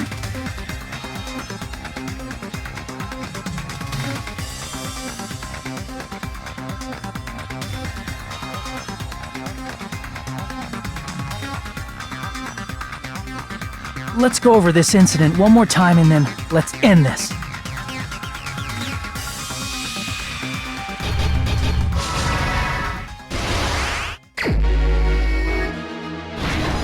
Here's everything that happened in this case. The incident began this morning when Mahiru spoke to Hyoko. Mahiru most likely played Twilight Syndrome murder case, the video game provided to us as the motive. She probably wanted to discuss it with someone else who also appeared in the game as a character.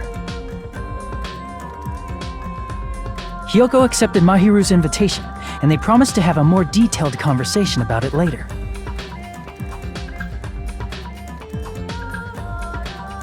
However, someone else overheard their exchange. The killer. The killer eavesdropped on their conversation and used their promise to devise a specific murder plan. By preparing a specific item, they planned to manipulate the two's actions. That item was the letters. They sent fake letters to both Mahiru and Hyoko. The letter Mahiru received told her to come to the beach house at 2:30 p.m.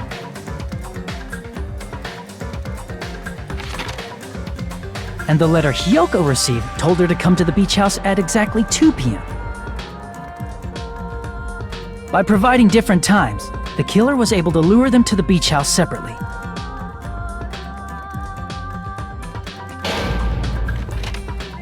Hyoko totally trusted that letter, showed up at the beach house at 2 p.m., just like it said.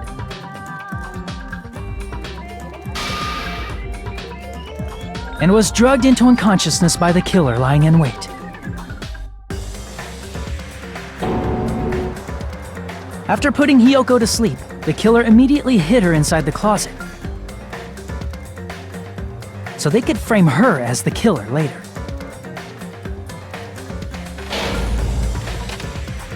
At 2:30 p.m., Mahiru arrived at the beach house. She was completely unaware that she had been targeted for murder. Approaching her from behind, the killer struck the defenseless Mahiru with a specific weapon. The metal bat that was left at the scene of the crime.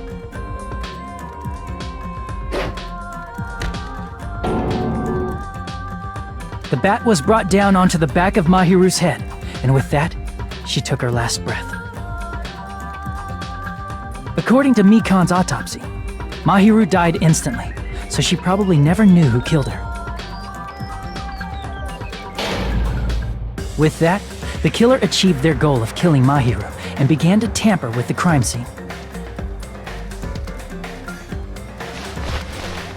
They dragged Mahiru's body so that it blocked the door leading to the road.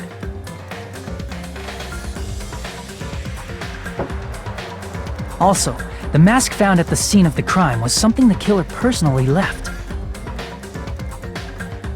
I'm not really sure why. My guess is it's something similar to a calling card. That's how the crime scene we discovered was created. However, by moving Mahiru's body, the killer got blood splatter on them. Plus, the shower room had no water because it was out of order, so they couldn't wash it off. But the killer expected something like that to happen. Instead of the shower, the killer used something else to wash the blood off their body. They used plastic water bottles that were inside the beach house refrigerator. We can assume they carried the bottles to the shower room before the sequence of events had happened. In place of showering, they washed the blood off their body with water bottles instead. However, they had no choice but to dispose of the empty bottles in the beach house's trash can. Littering is against the rules, and it would have taken too much time to throw them away somewhere else.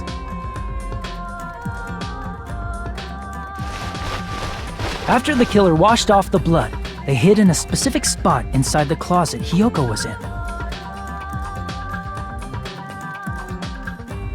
The killer hid inside the surfboard case that they had already emptied beforehand.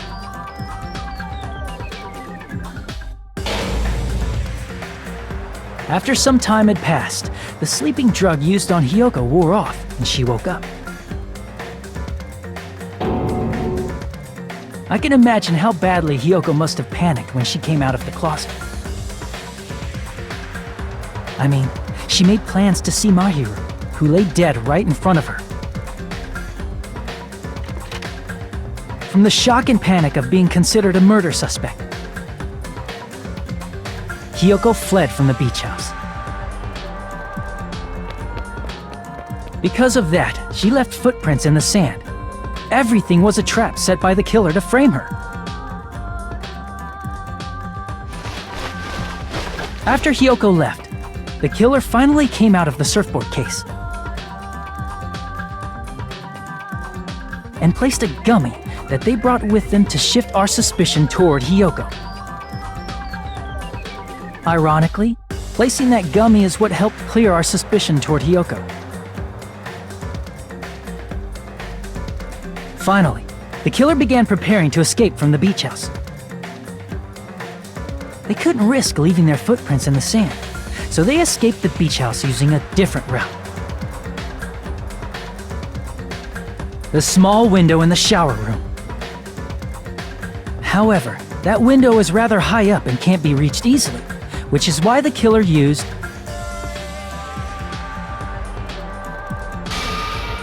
the bamboo sword they always carry with them. The killer took the bamboo sword out of its bag, tied the bag to the sword's handle, and used the sword as a step stool to reach the small window while holding the sword bag in their hand. As long as they're able to reach the window, all they had to do was pull the bag to retrieve the sword.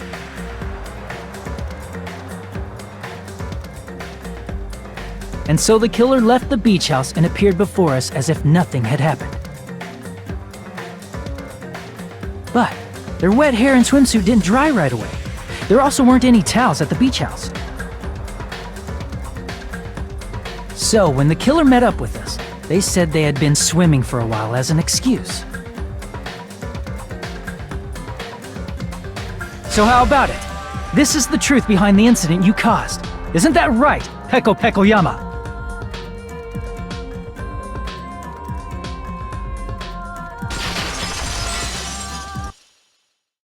I see.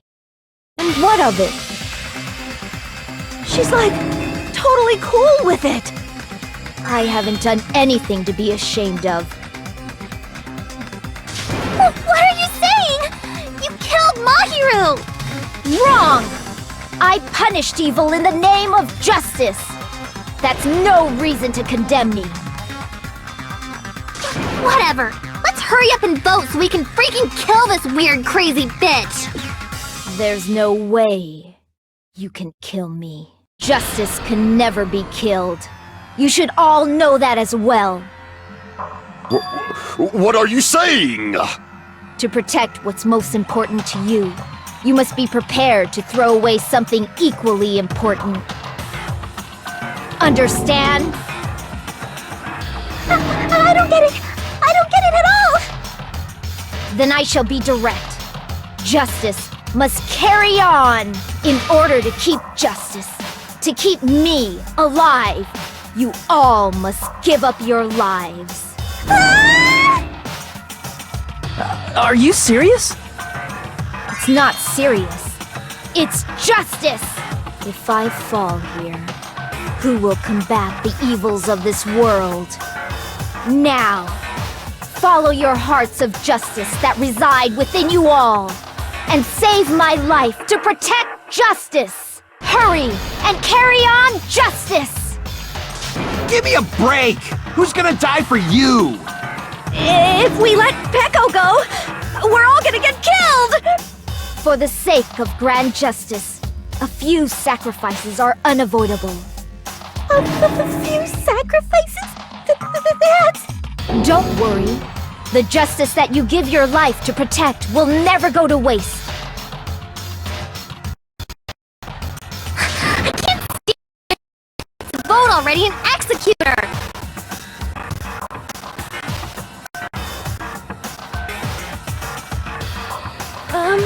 However, before we do that... Monokuma, the vote! Hurry up and let us vote already! I'm awake! Ah, he finally woke up! I've heard your story! Well, I wasn't listening, but who cares? Now then, please pull the lever in front of you and cast your vote! Who will will be chosen as the blackened. Will you make the right choice or the dreadfully wrong one? Such heart-pounding excitement!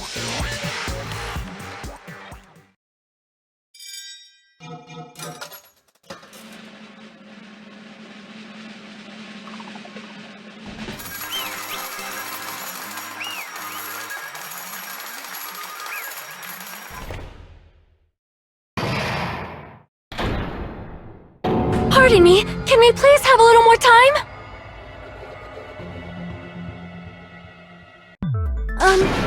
Pardon me, can we have a little bit more time? Please let us continue our discussion. Continue our discussion?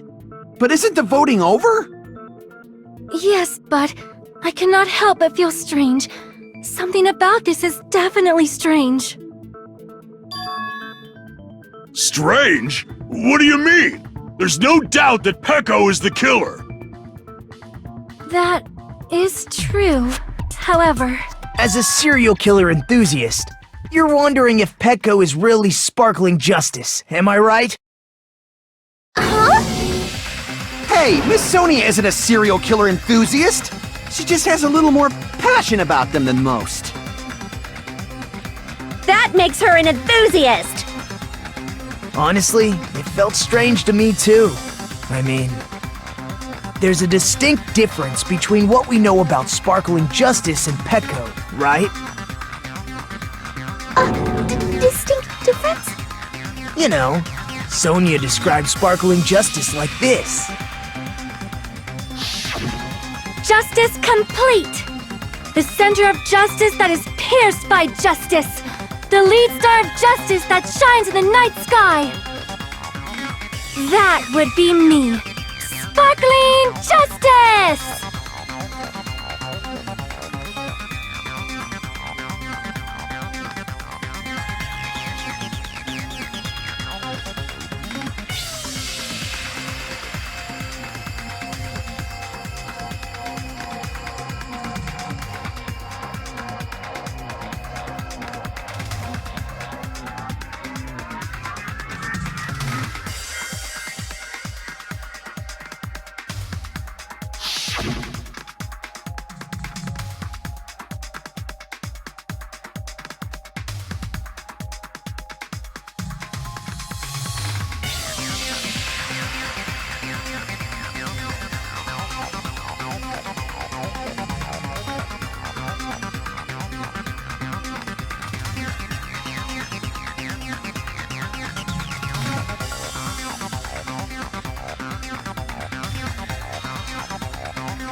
I see!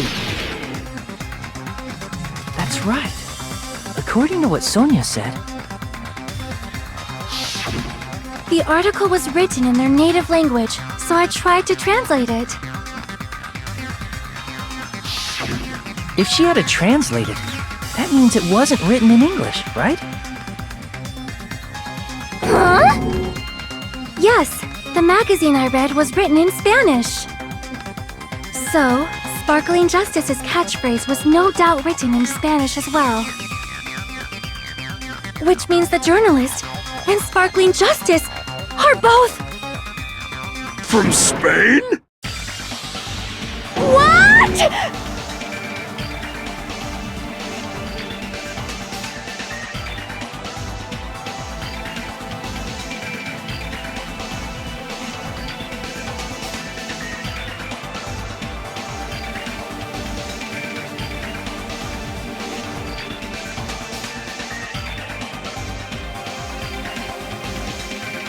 Pecco, you're not Sparkling Justice. There's no way that's possible. Or, if you insist that you're sparkling justice, can you try saying that catchphrase in Spanish? Would you be able to do that? It appears that the time has come for this mask to come off. However, that's perfectly fine. It's no longer necessary. And even if you find out now, it's too late for you all to do anything about it.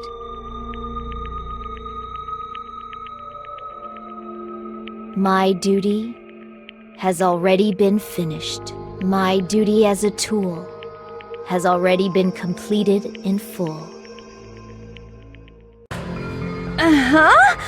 Looks like she's back to normal? That mask has fulfilled its purpose, just as I have. What do you mean? Fulfilled its purpose? Too late? What are you getting at? Now that you've already cast your votes, is what it means. Hey, be clearer! We're asking you what your purpose was! I have no purpose. I am just a mere tool. Tool? What do you mean? She called herself a tool. Which means someone else used her then? Of course. A tool cannot do anything on its own. I see. I finally understand. Well, I did have a sneaking suspicion all along. What do you mean? I mean, besides Peko and Hiyoko, someone else was also at the beach house. Someone else? There is proof that establishes that fact. Try to remember it.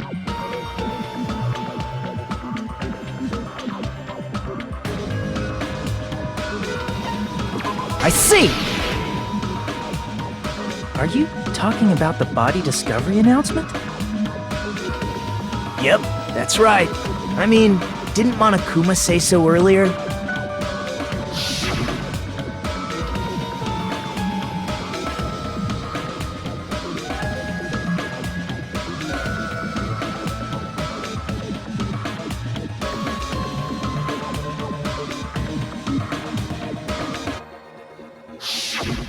That announcement is made when at least 3 people discover a body. And in this particular case, the killer, Peko, is not one of those 3. If that's the case, it would mean only Hiyoko and Kazuichi discovered the body, but... I see. That leaves us one person short. So that means there was one more person in the beach house! Plus, the fact that Monokuma tried to hide that truth from us by being flexible with his own rules. That's such a vital clue that it could alter the outcome of the trial. Like an accomplice, for example. No, that's not it. Huh? Am I wrong? Yes, from your basic way of thinking about it, you are wrong. Didn't I tell you? I'm just a tool. That means I'm just a simple tool to be used by that person. Therefore, that person would have the strongest motive out of anybody else here, right?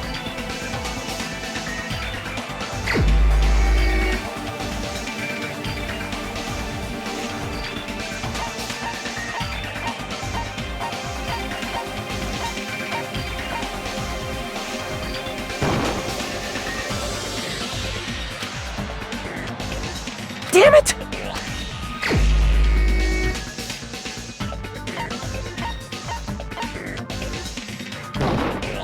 You're the only one!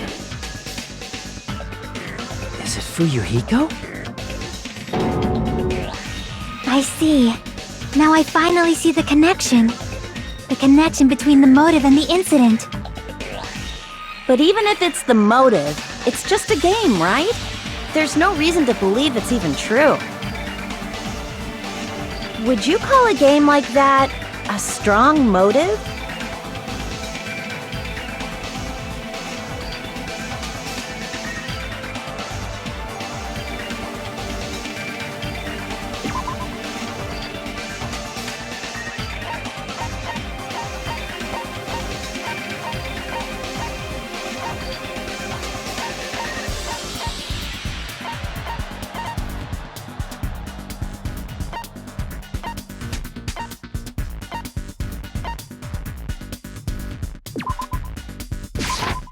I can prove it with this! I didn't think it was necessary to confirm it if it didn't have anything to do with Mahiru's murder, but... There's no doubt that game is based on actual events. That much is clear if you saw the ending prize.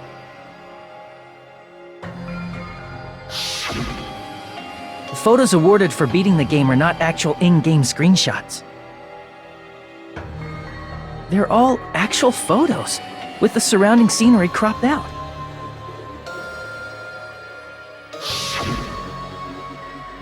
You knew all along, Fuyuhiko, didn't you? You knew whether or not the first victim in the game was actually your little sister, right? Because whoever beat the game first and received the ending prize.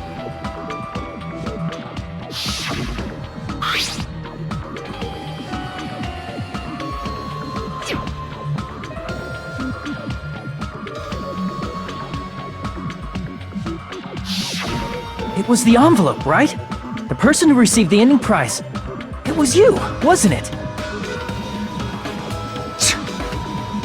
If you were shown a photograph of your sister's dead body, you'd have no choice but to believe it.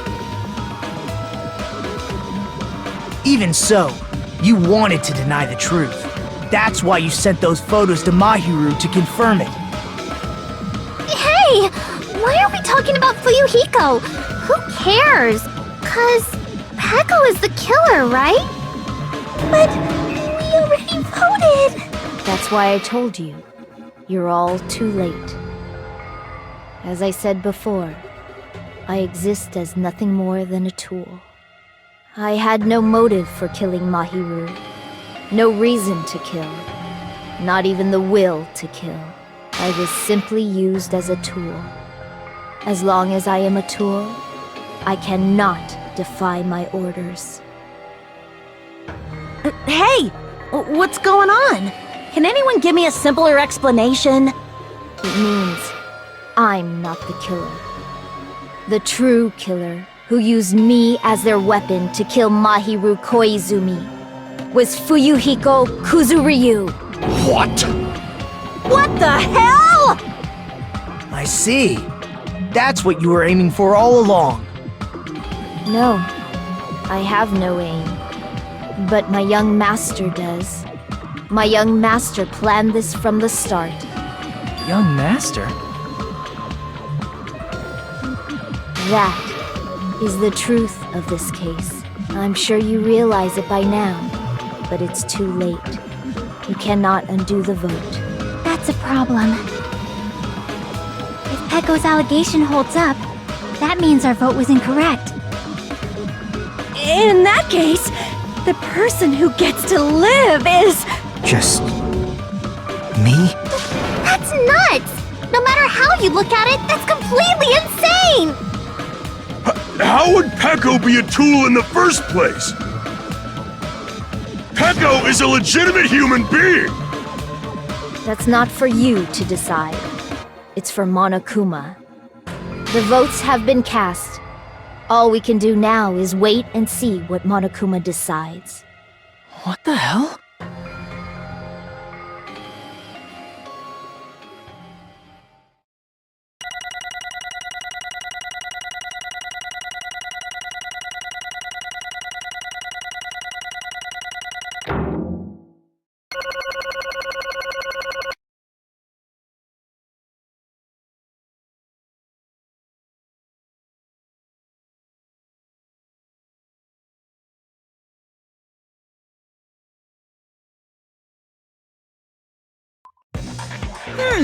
I'm in a bind. And what a bind it is. I guess for now, let's take a quick recess. We'll be right back after this commercial break.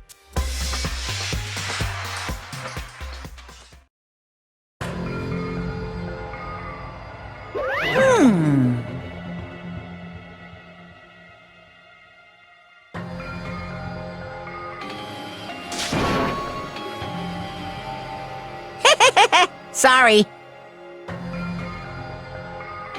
Hey!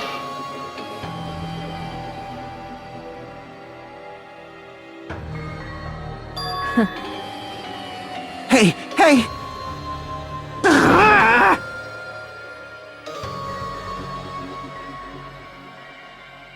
Well...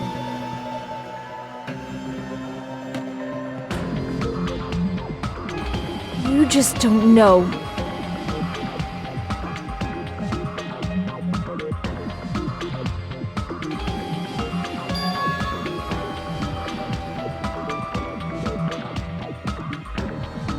Hey,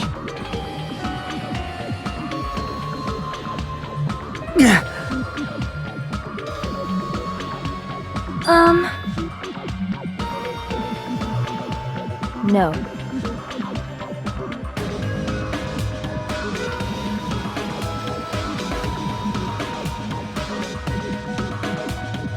I am nothing but a tool.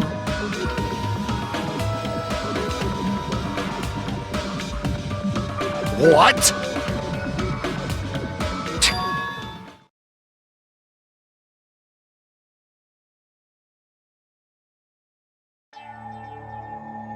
If my young master is attacked, I must defend him as his shield.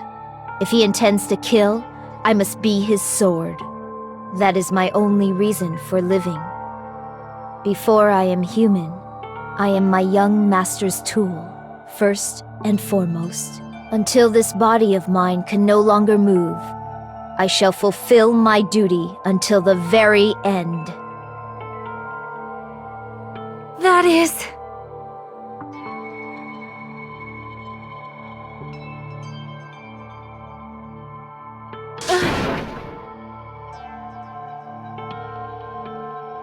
Nothing. Huh?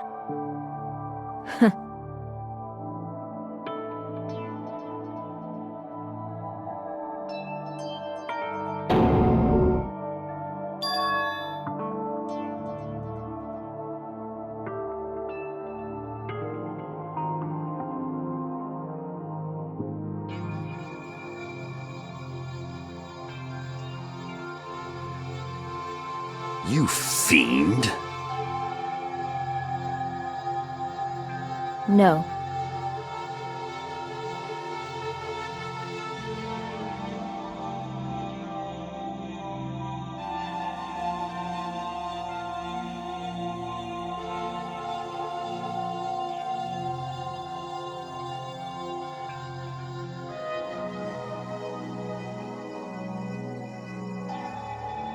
I am nothing but a tool.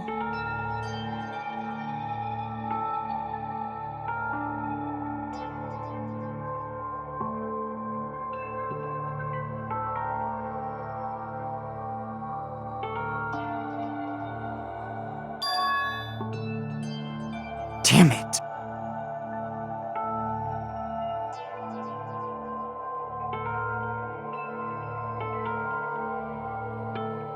Damn it!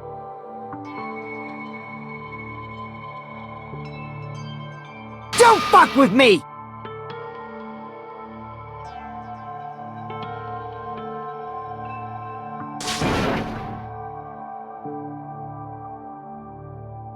You...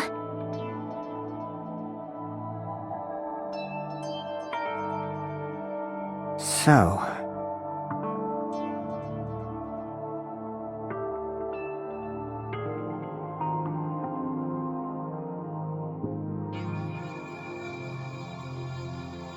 But...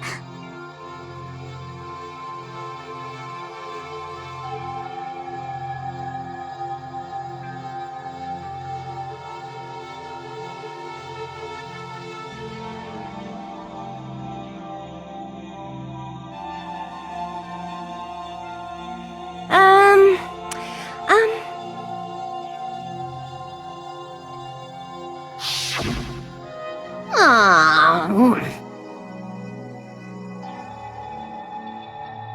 Oh my my!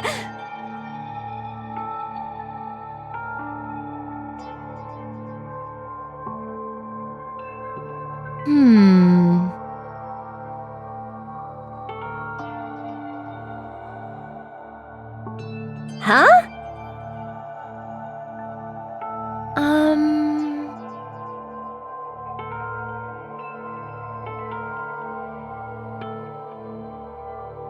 But...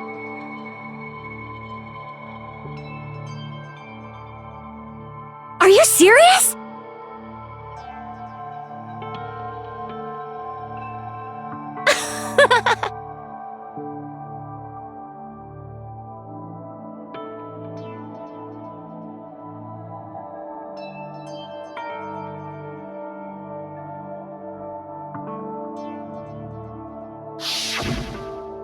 Oh.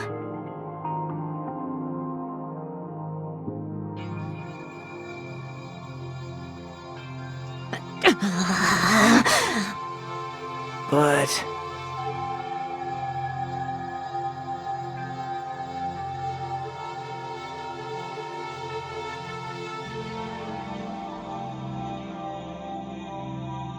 Hey,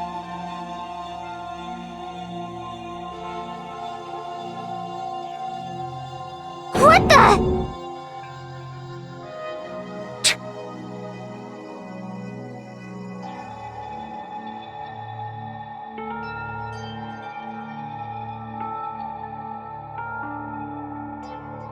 Damn it!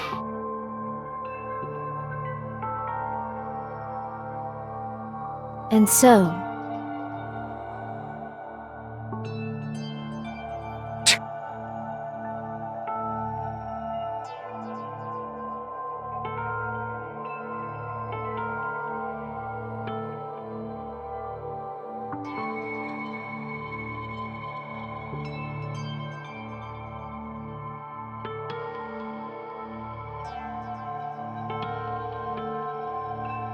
That is...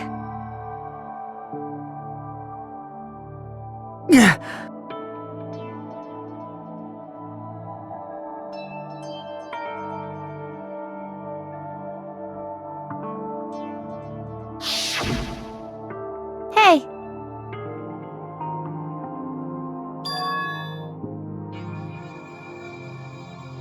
Why, you... But...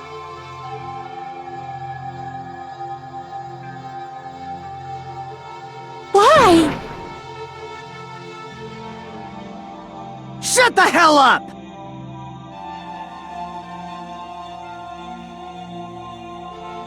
What are you saying?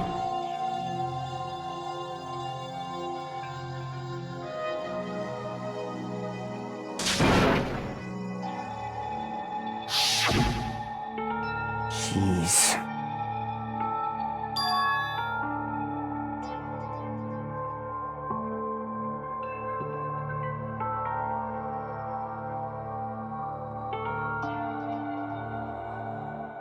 Yeah.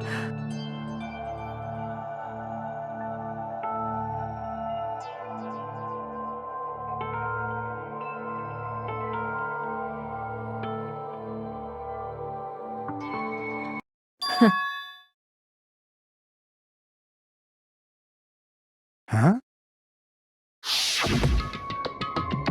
young master, I am finished. What?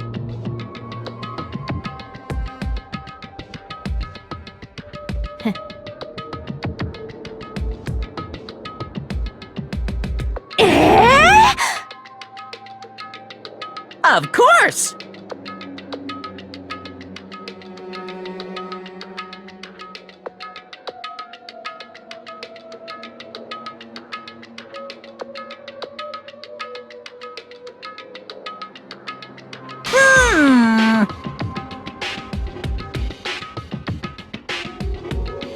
Be quiet. Yes, indeed!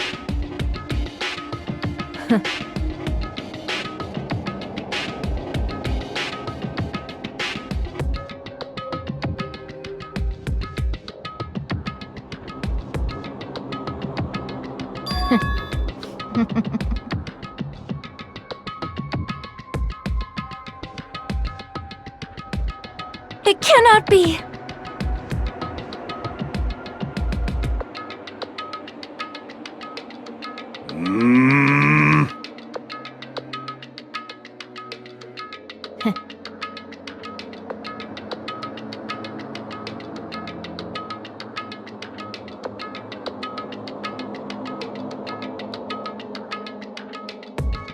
That's obviously wrong!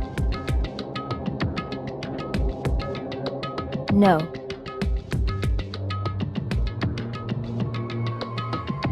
This is troubling!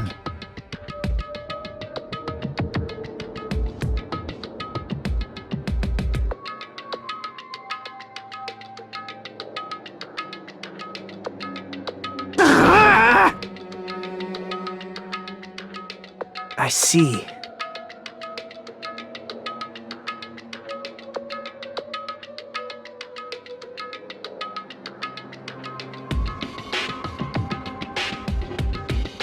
Great!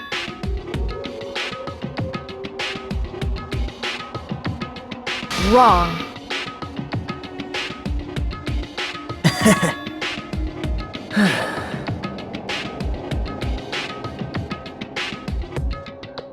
Now then.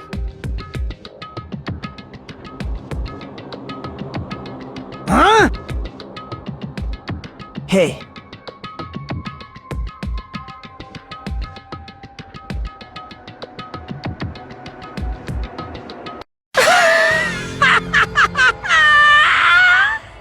What? Hold on. What?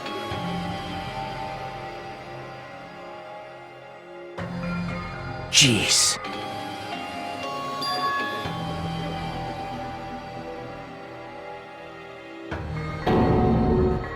Hey.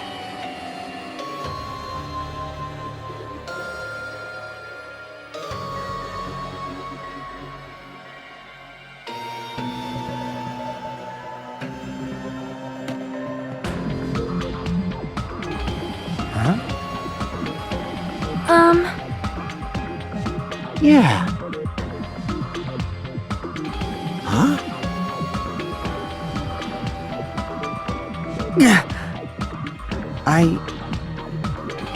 Young master.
Young master!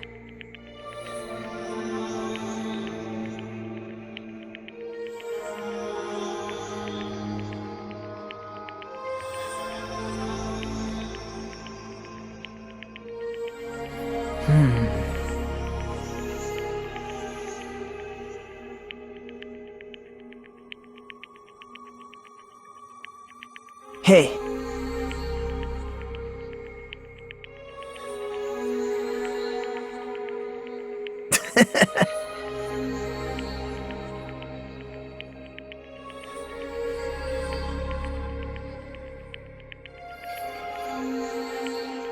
Damn it! Young master, I am finished. You... What the hell did you do? You already know, right?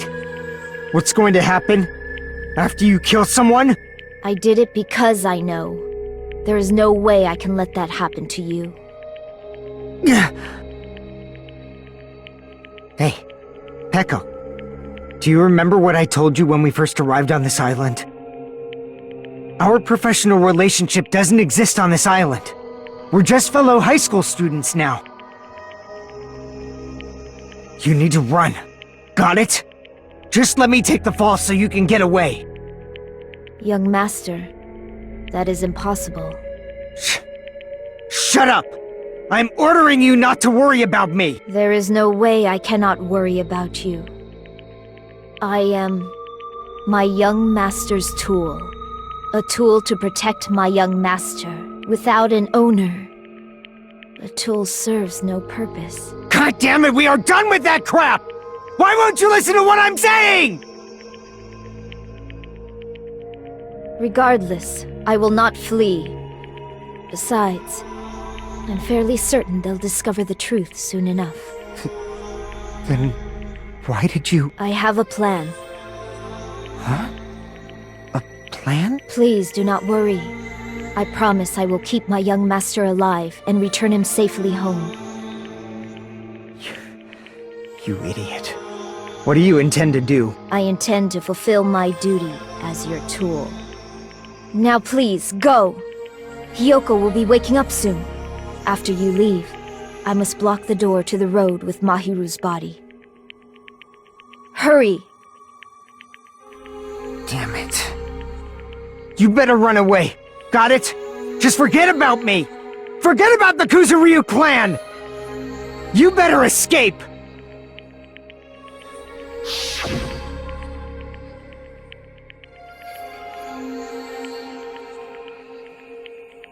Sorry.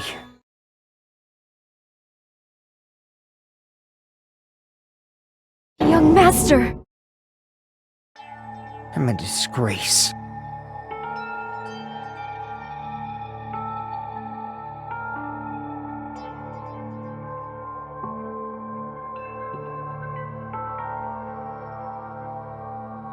Peko.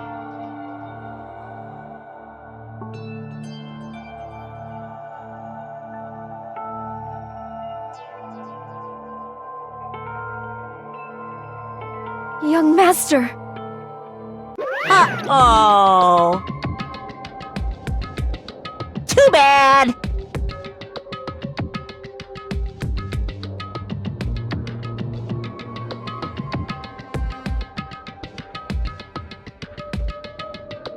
Why you?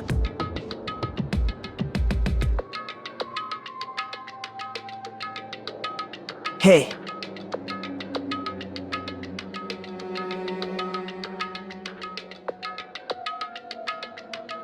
Jeez.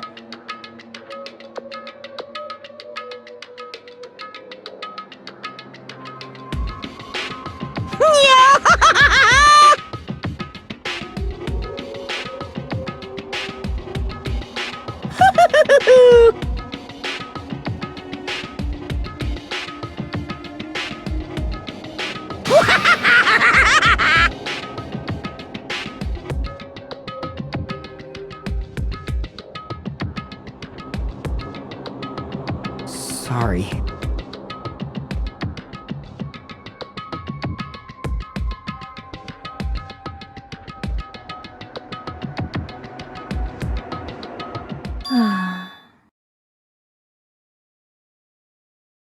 Huh?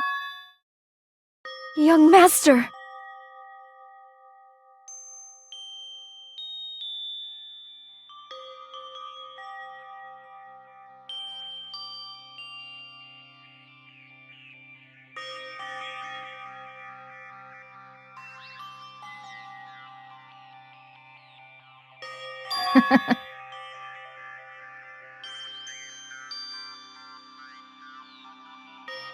What? Even so, I wanted you to escape. Peko. I am terribly sorry.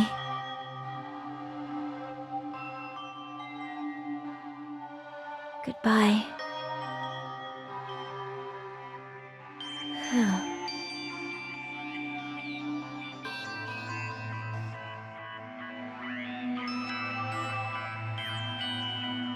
And please do not cause a senseless killing such as this ever again.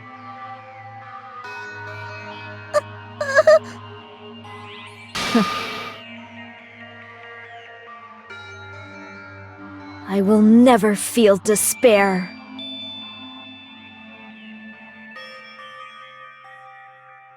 So cool!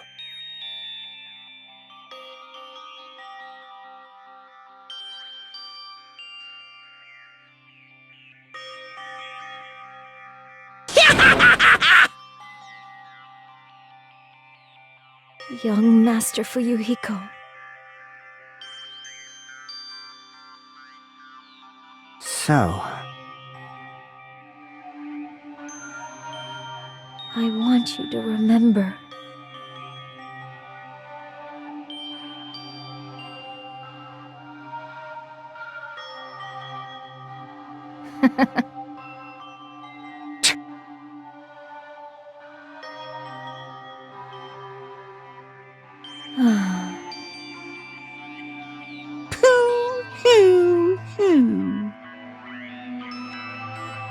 jeez.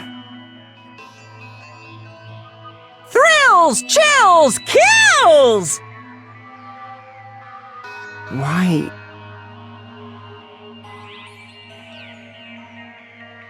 Now then, I've prepared a very special punishment! I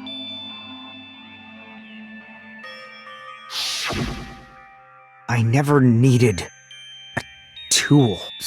So, you didn't need to become a tool. Let's give it everything we've got! You just needed to be yourself. I never wanted a tool. I just wanted you. Only you. Young Master? Why? Why couldn't you understand? We've always been together ever since we were kids! Let's go! It's punishment time! Please, Peko! Don't go! I need you! Don't leave me! Young Master? Young Master!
That is impossible!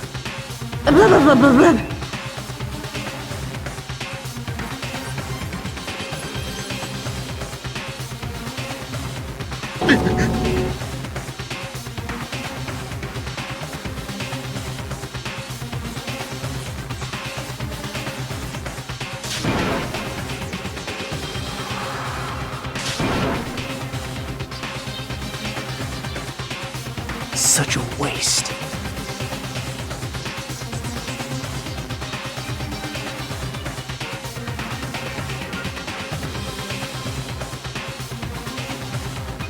Damn it.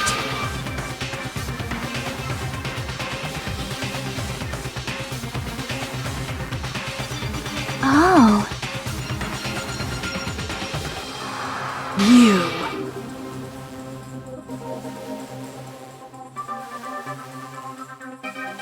Such despair.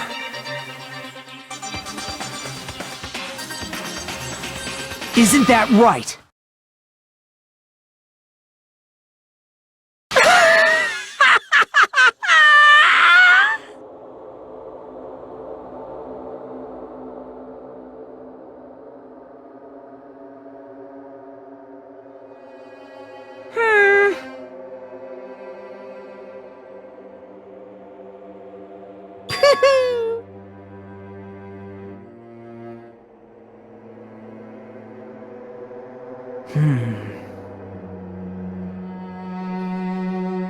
Listen carefully.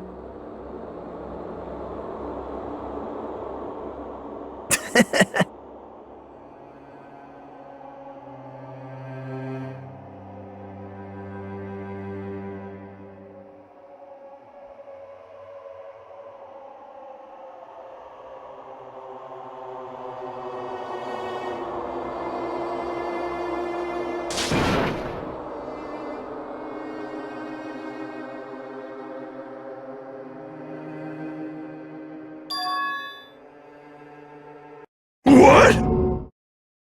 Everyone! You serious?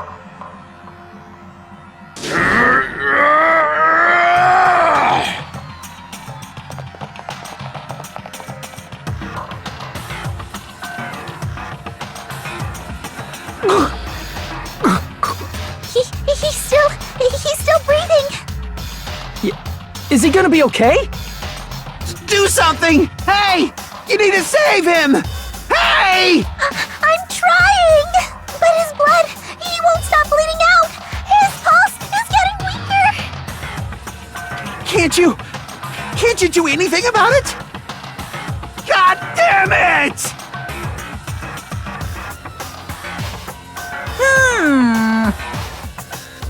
You're so stupid!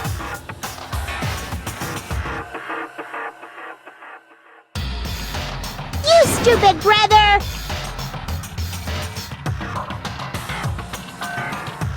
I don't believe it! What the heck?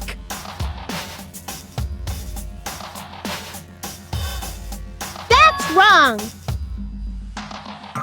Huh? Hey! Hey!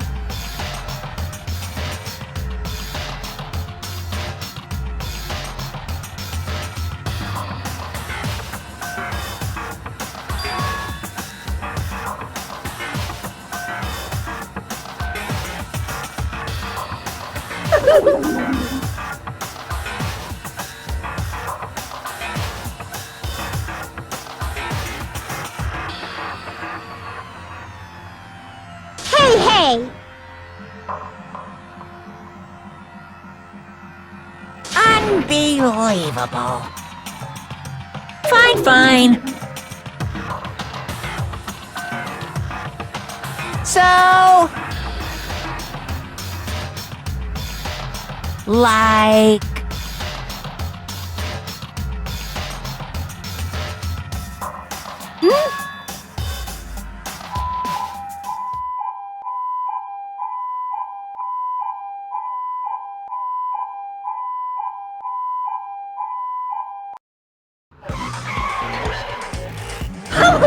An ambulance? Just leave the rest to me, Dr. Killgood! Dr. Killgood, you've already killed your patients!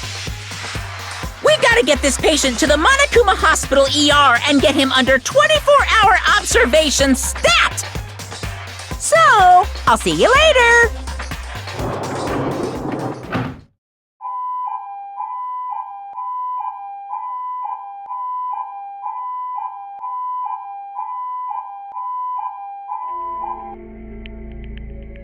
Oh. Damn it.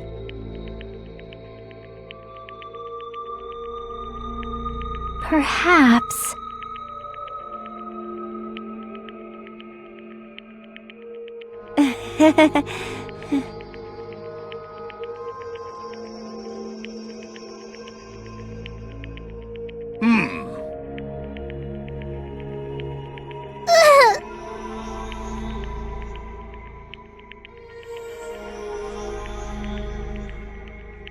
However,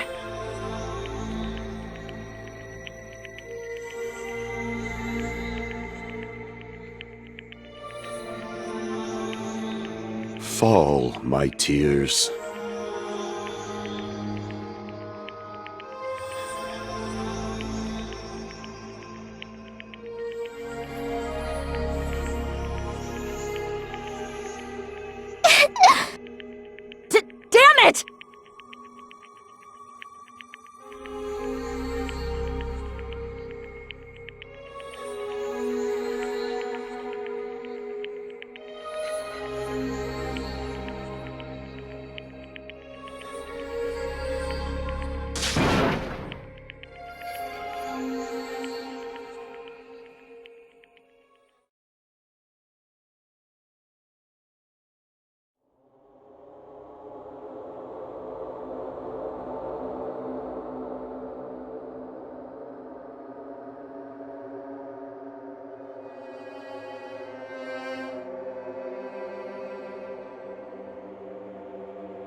guys can see it, right? You can see this countdown too? 4 people are already gone. We took our time preparing the hope fragments, but now we're no longer able to gather them. Honestly, I'm not so sure anymore. Whether it's better if we let them leave this island, or if we shouldn't let them escape. For those kids, which option is hope and which is despair? But I guess there's no time to hesitate. If this countdown reaches 0, that guy will probably take over our plan's final stage as well. What lies beyond that is the foul resurrection of the ultimate despair. And the continuation of the biggest, most awful, most tragic event in human history. That cannot be allowed! We must prevent that by any means necessary. Even if we have to pay the ultimate price, I will definitely prevent it by any means. Everything is for the sake of a future filled with hope.